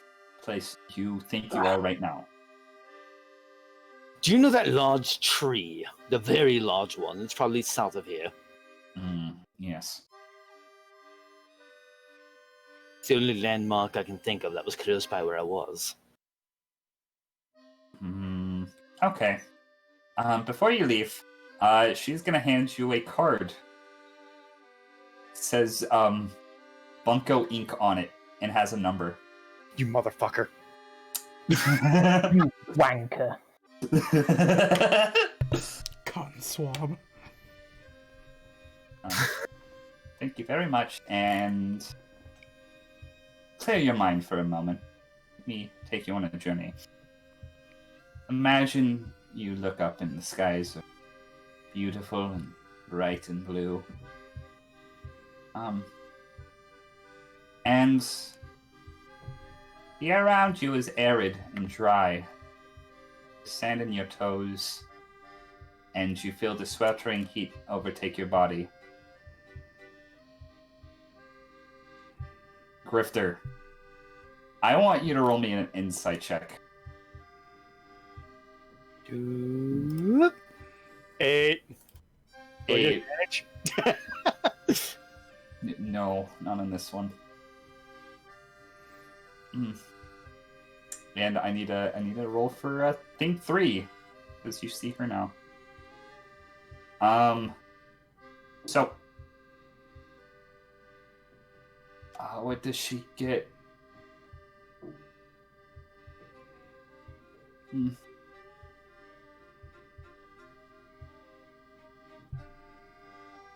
Okay, so Grifter, Yes. as you were conversing with this lady, I'm really sorry, but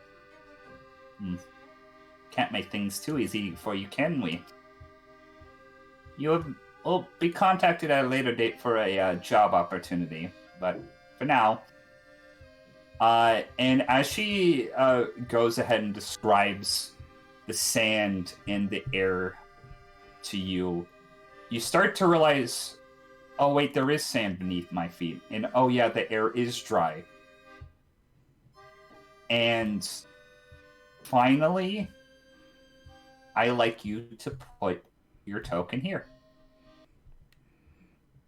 As you, Leanne, Mimsy, and Bun Dynamite are standing in a desert.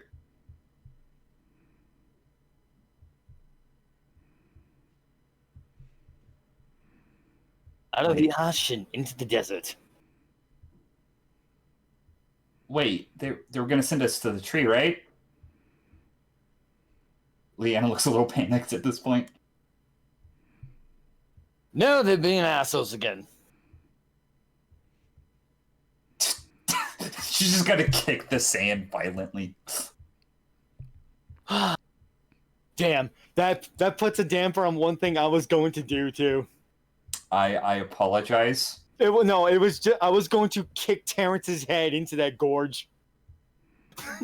It's still there if you want to go back. I like the idea of it rotting in the freaking ash. Okay. It's classy. Well, with that, I think if you guys want to continue, we can. But I think we should take a break. Chibi, I don't think can because Chibi's got work. Okay. You guys want to end the session there? I really wanted to keep going, but I understand. How about this? If you so choose, we can continue with Seox, Tonbo, and Coco. Okay. I'm fine with that if GB's okay. I mean, I'm gonna have to dip, so Okay. Well, we'll tell you what you missed. I'll probably just be like in another chat though, because like I just can't do game right now because I'm waiting on a thing. No, it's okay. All right. Bye, G. Bye, everyone. I don't know if it was clear enough for you, Dan. Yes. Bunko was actually trying to aggravate you to shoot him. Oh, yeah, of course he was. Yeah. Okay. Good. There was no way in shit I was gonna get into a fight situation. Okay. Just checking. Doesn't mean I can't be a snarky shit about it. Yeah. Exactly. That's what a So- grifter do. What's... There's been a lot of situations and stuff that were happening today. Grifters getting antagonized by criminals. Dustin needs By his an nap. AU character of yours. Yes. I had him cameo in the first episode or the second episode, and I'm like, what if I brought him back? But like, you know what? Let's do it. And now you encountered Bunko. Congratulations. This isn't how I wanted to meet Bunko. I like Bunko. Well, Jack, are now still you here? get to meet the real Bunko. I'm looking at your actual art of Bunko, you son of a bitch! Wait, is Jack still here? Jack. Just about, yeah. Jack, can you fill me in on what I missed? Because you were doing some hijinks, but I had a troll situation I had to step away for. Like, what hijinks and nannergans are you getting into with Christopher? Assassination attempt. Oh, I thought you already did it. I thought you were divvying up the rewards. That's when I got back. No, they haven't fought low yet. Yeah. I heard the last thing I heard was Jack come in and say, "I don't like the music of the youth." We can that's something that's gonna be next session. I want to see Jack become God King of the clowns. But yeah. Seox. Luis, are you there? God damn it! Freaking mute button. Mute. Seox. As you're traveling through the forest some more, roll me a perception check.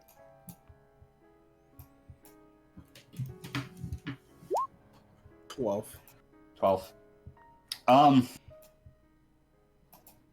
You see a couple of mice. They're staring at you.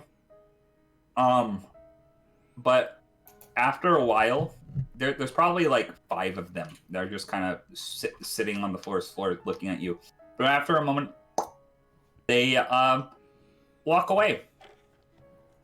And moments later, as you're continuing through the forest, you see something flying in your direction. It looks to be a koala, but it's a stuffed koala. And it also has a helicopter propeller, and it's coming towards you. Has it noticed me? It has. Okay, gauntlets are out, full on combat position, ready to deck it. It's coming closer. It's like, wait, not the face. Actually moves its like little hands. That's me, Kansai. I'm using somebody else's abilities helping me out. Oh god. Okay, Selks chills out. Like, okay. I have news from the outside world. And by the outside, I mean inside the... Anyways, Tombo wants you to meet at the big tree. Big tree in the middle of the forest. Big rainforest tree. Oh, that was so stressful. Oh, good, I was heading there either way. Okay, other thing. Do you want any other information? I mean, is the party okay? Because I got separated like a day ago or so. Most of the party that I've seen so far is fine. Wait. In what sense? Like, Tonbo, Coco, Bisky, you. Okay, Biscuit landed somewhere. Yes. Okay. Were you the one that was interested in the potential Darrow bounty or not? Kinda, somewhat, because I'm a Okay, bounty. because I talked to Coco about it, and she was really rude. Okay, that's Coco though. Yeah, I know it's Coco, but as I was saying, so I know who hired,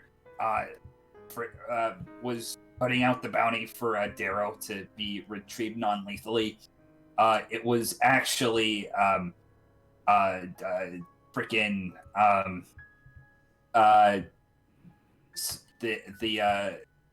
the U.S. Basically specific organization out of York New has been trying to bring down on Neelam, right? So they want Darrow to probe for information because it's hard to get close to Neelam without memory wiped or whatever. Yep, that makes sense. They want Darrow alive because, potential information on Neelam, and that's why they're paying so much. I don't know if that's what you want to do. He's a really dangerous motherfucker, and I don't think he's going to back down, so you might have to...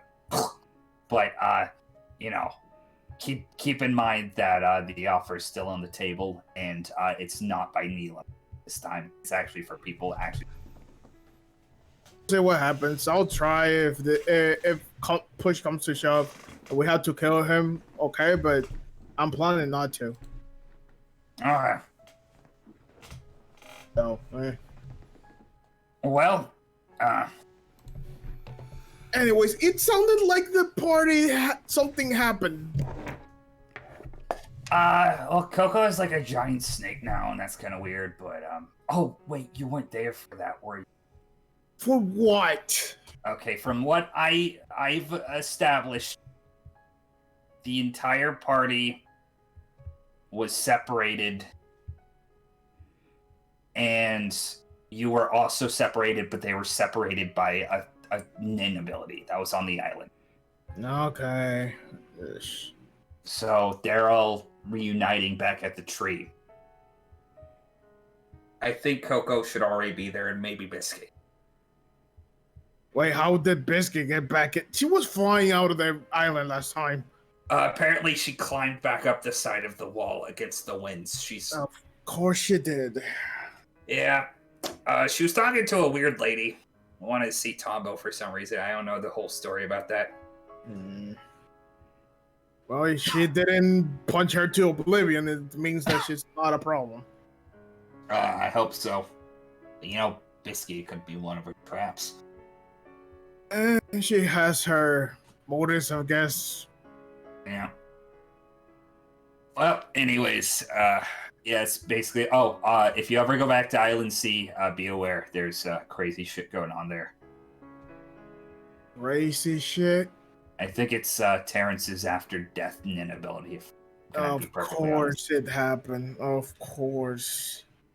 It's kind of engulfing the whole island. We are gonna have to kill a ghost after this? I don't even know if ghost exists. Well, it's that thing, I will call it a ghost. Tomato, tomato. Anyways, just be wary. Okay, anyway, how are you feeling? How am I feeling? I'm feeling alright. Is the arm back running or not? Basically fully healed, getting ready to go back into action, just contacting everybody to get them back to the tree. Other than that, I'm almost ready to head back up myself. Yeah, I hope you bring someone else with you, because this place is a shithole. Yeah, that it is. Okay. Well, I'm gonna head to the tree then.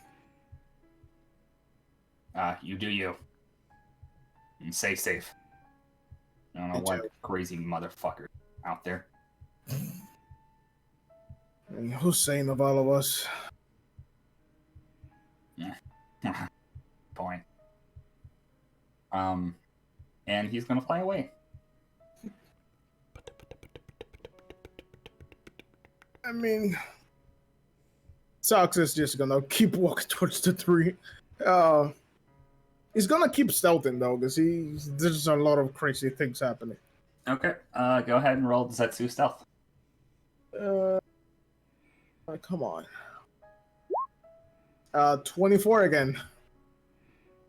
24. Okay. You continue through the forest without alerting anybody. As far as you know. This is gonna take a while. It's gonna take a long while. But let's see if anything.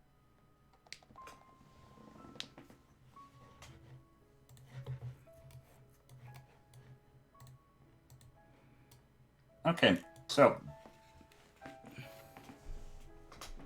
as you're traveling along,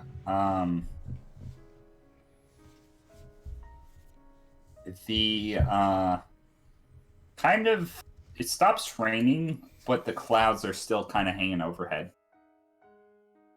Seems like if there was a storm earlier, it seemed to have either passed or moved somewhere else.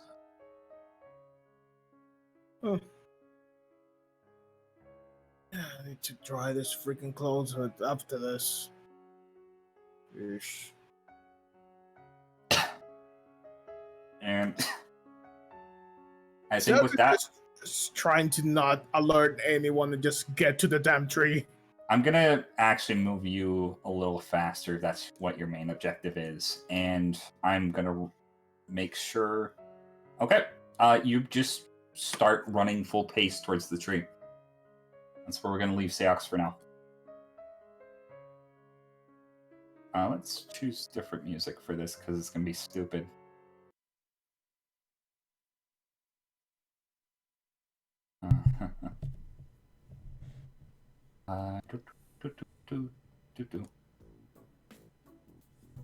Tonbo. Hi. You're making your way through the forest, or not the forest, the swamp.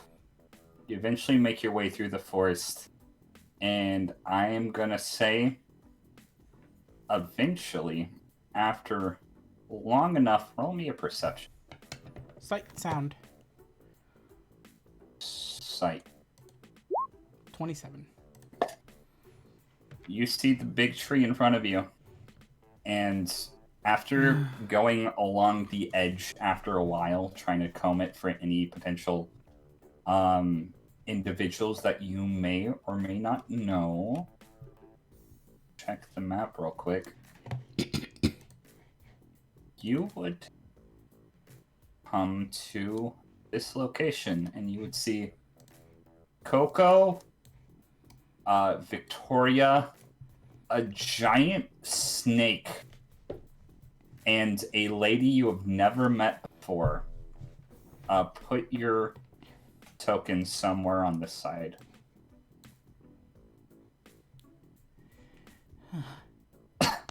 What? Coco? This lady's just gonna instantly turn and kind of narrow her eyes at you, but you see Coco. Dumbo, there you are. Tombo's gonna run up and, like, immediately just, like, hug Coco, like, breathing heavily. I'm so glad you're okay.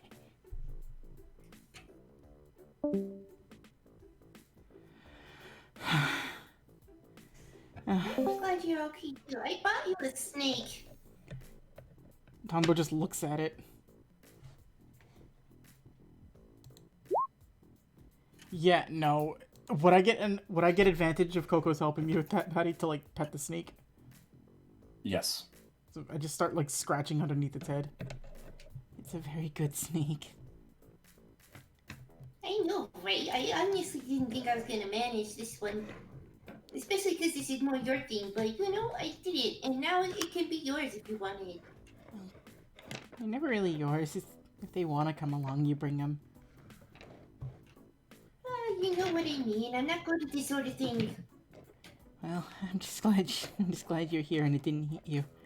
I'm just, like, actively taking a look around, like, gesturing towards Diana. Like, this is Diana. I kind of made a promise to help her out with something, but we might get artifacts out of it. And hello there. This is a lady who wanted to meet you for some reason. This lady's gonna look at you. Tombo would, like, walk over. Oh, Tombo? Kamakiri, I presume. Yes. Have we met? Come closer. I need to get a good look at your face.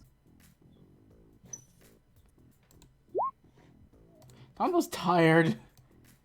He'll walk up. He's a little hesitant still, but he'll come a little closer. She's gonna like look you up and down. I do see the resemblance. And she's gonna take her club and she's gonna bonk you on the head. Ow!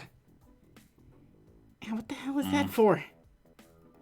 I have an unreserved rivalry with your father. Ow. Wait, what? I need to introduce myself. You can call me, and I didn't name myself this, my parents did, but, my name is Tulip Rose Lily. Otherwise, I go by Meadow. Meadow. I was a colleague of your father. Oh. You'll see Tonbo starting to, like, scurry around and, like, he's, like, actively, like, dusting himself off a little bit. Like, I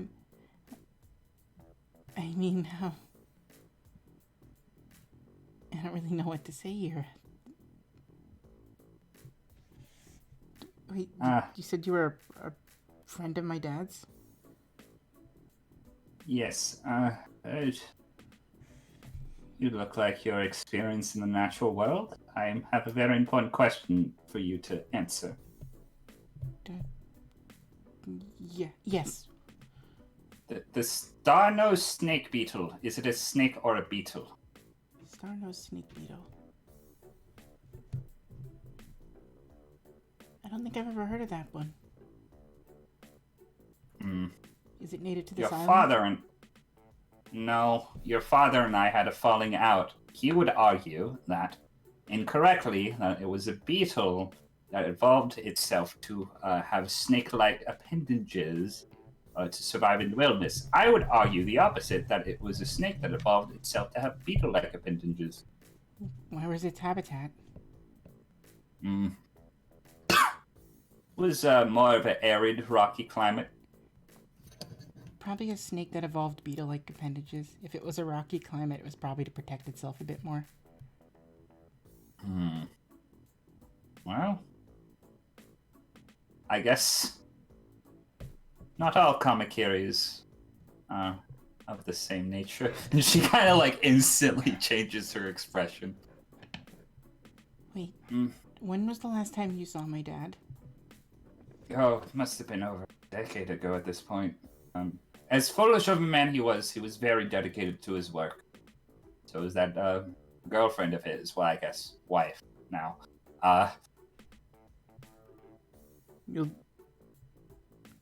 You'll like, I would say nobody has to roll insight just hearing that. Tonbo's smiling, but there's like tears coming down his face at the same time. Wait, why are you crying? I don't know, I wasn't expecting to hear about them here.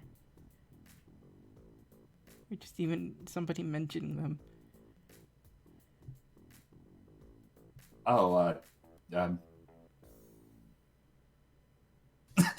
We need to roll something for her. There. She's gonna awkwardly pat you on the back. I'm sorry. What are you doing on the island? Are you stuck here too?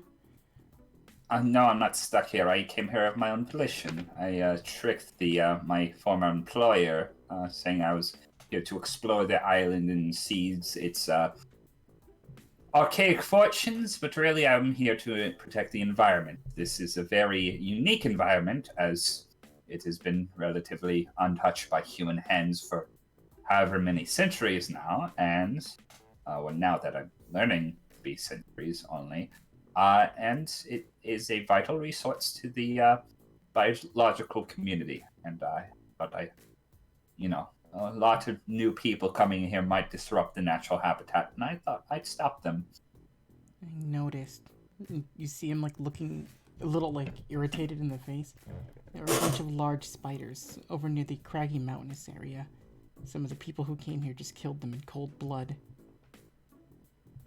That's the same. No reason whatsoever to do it.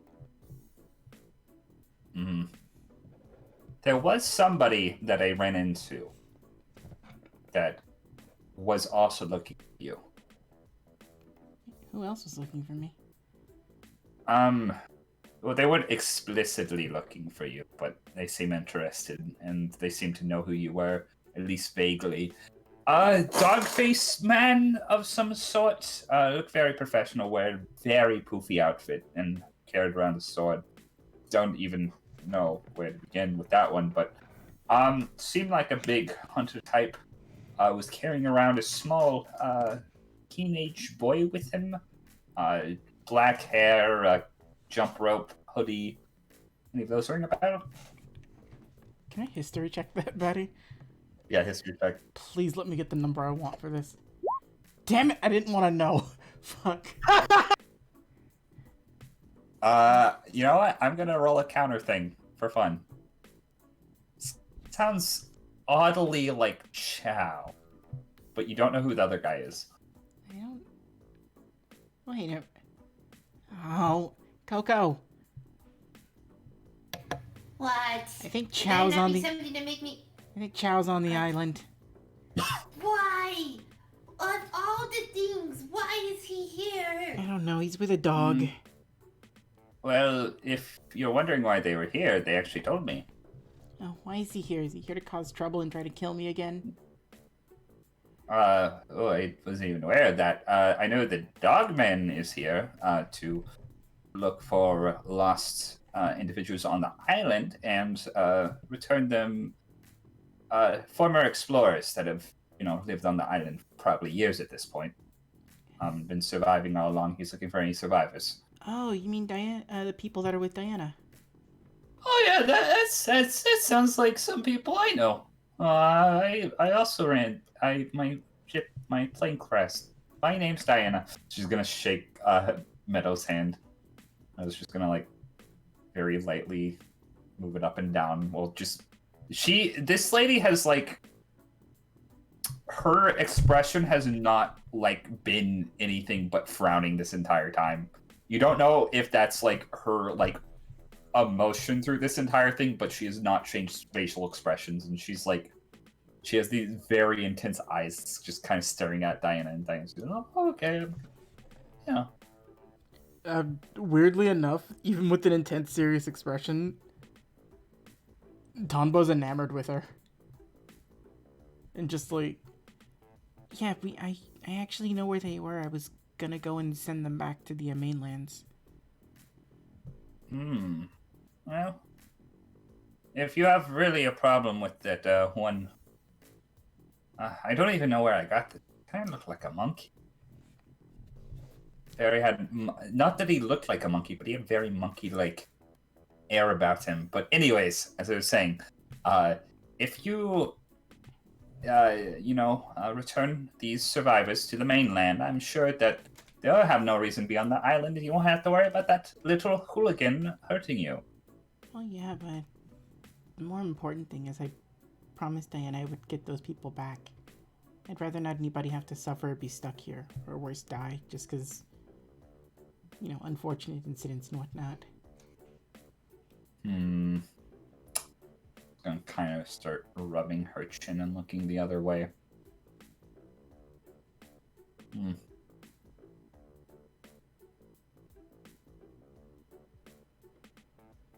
That's all she's doing. She's not doing anything else.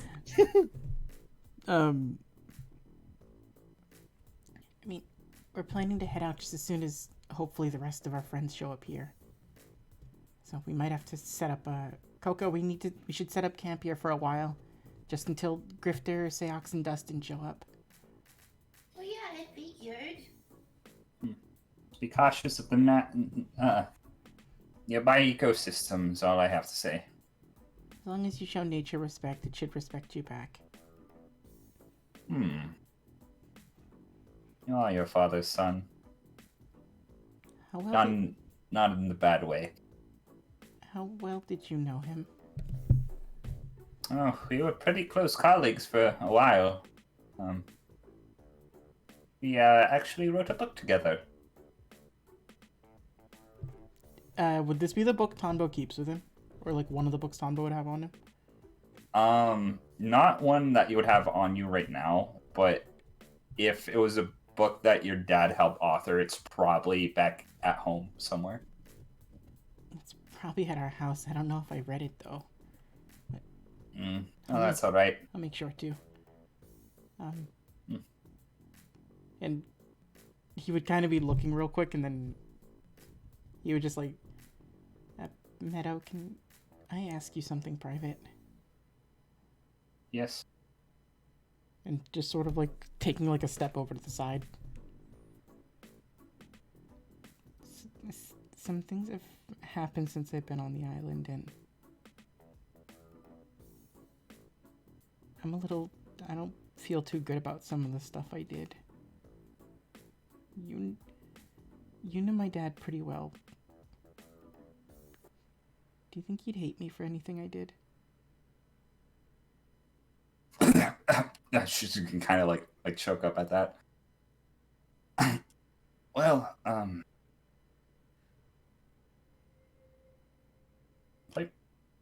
knowing your father, I think he would understand that when an animal is cornered, specifically a mother is cornered, not saying you're a mother, but the idea,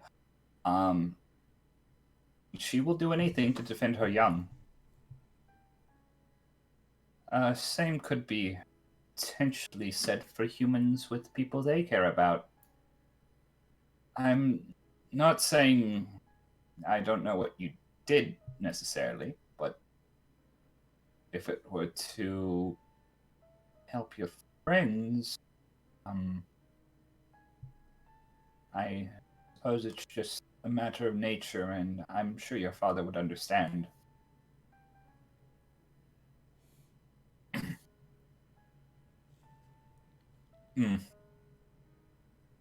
As far as me, I just whacked them upside the head for any infraction that I saw that they do that I didn't agree with, but that's just me. I just don't want to ruin his memory. Both of them. Hey. And she's gonna kind of like look down at you. You should not worry about tarnishing the memories of your parents. They did what they needed to do to make the name for themselves.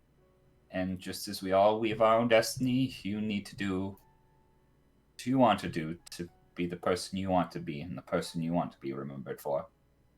Anything you do cannot tarnish what they were. And anything that you do from now on will be the result of your own hand. Got it? Tombo's just gonna like stare off for a second, but then he's gonna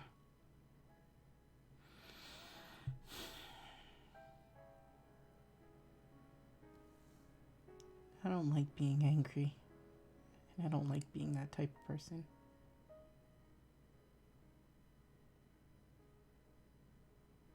Yeah. I don't like taking it out on people who even in some ways do deserve it.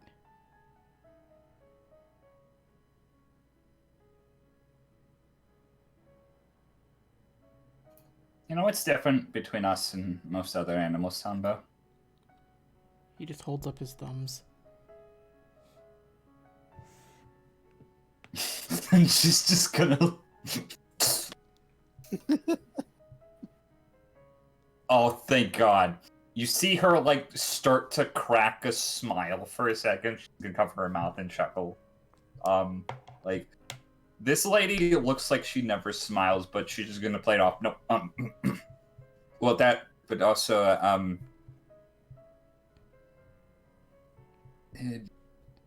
humans, well, I do detest them most of the time, being one myself. The thing that gives me hope is humans are the only species that would show that remorse to begin with. I think that says a little something about the future of humanity if we are to make it through as a species. This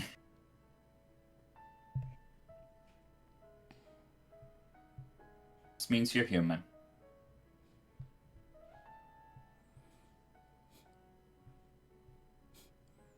And just talking with her for a minute, like, no tears, Betty, but there is just an actual, like, smile on his face.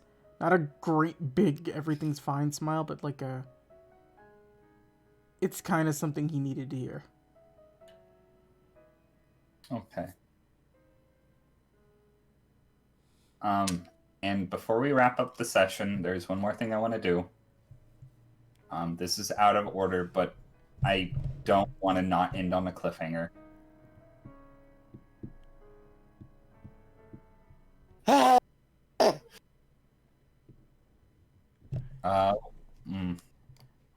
According to his location, Grifter sees through the lies of the Jedi. Nope. Nope. I'm on the western end of the map. You actually don't know where you are. It's in the middle of a desert. A character I know where I am. I'm on the west end. You don't know where you are. That's just a representation of. Right. We found that one singular oasis. Nope. Not the ship of lost souls. Grifter. It's been about 15 minutes. You're wandering through the desert. You look off into the distance. You see something waving to you. Shirtless and with something covering his head, you see a very exciting looking TL waving towards you and the party before falling over flat on his face. What? And that's where we're gonna end the session. Oh no. Wow, you crazy. Shirtless TL? Yeah, shirtless TL. Little fan service. Go ahead. This is gonna go south. Alright. Shirtless TL, y'all. That's where we're ending the session tonight. If you expected it to be TL with a shirt, you are sorely mistaken.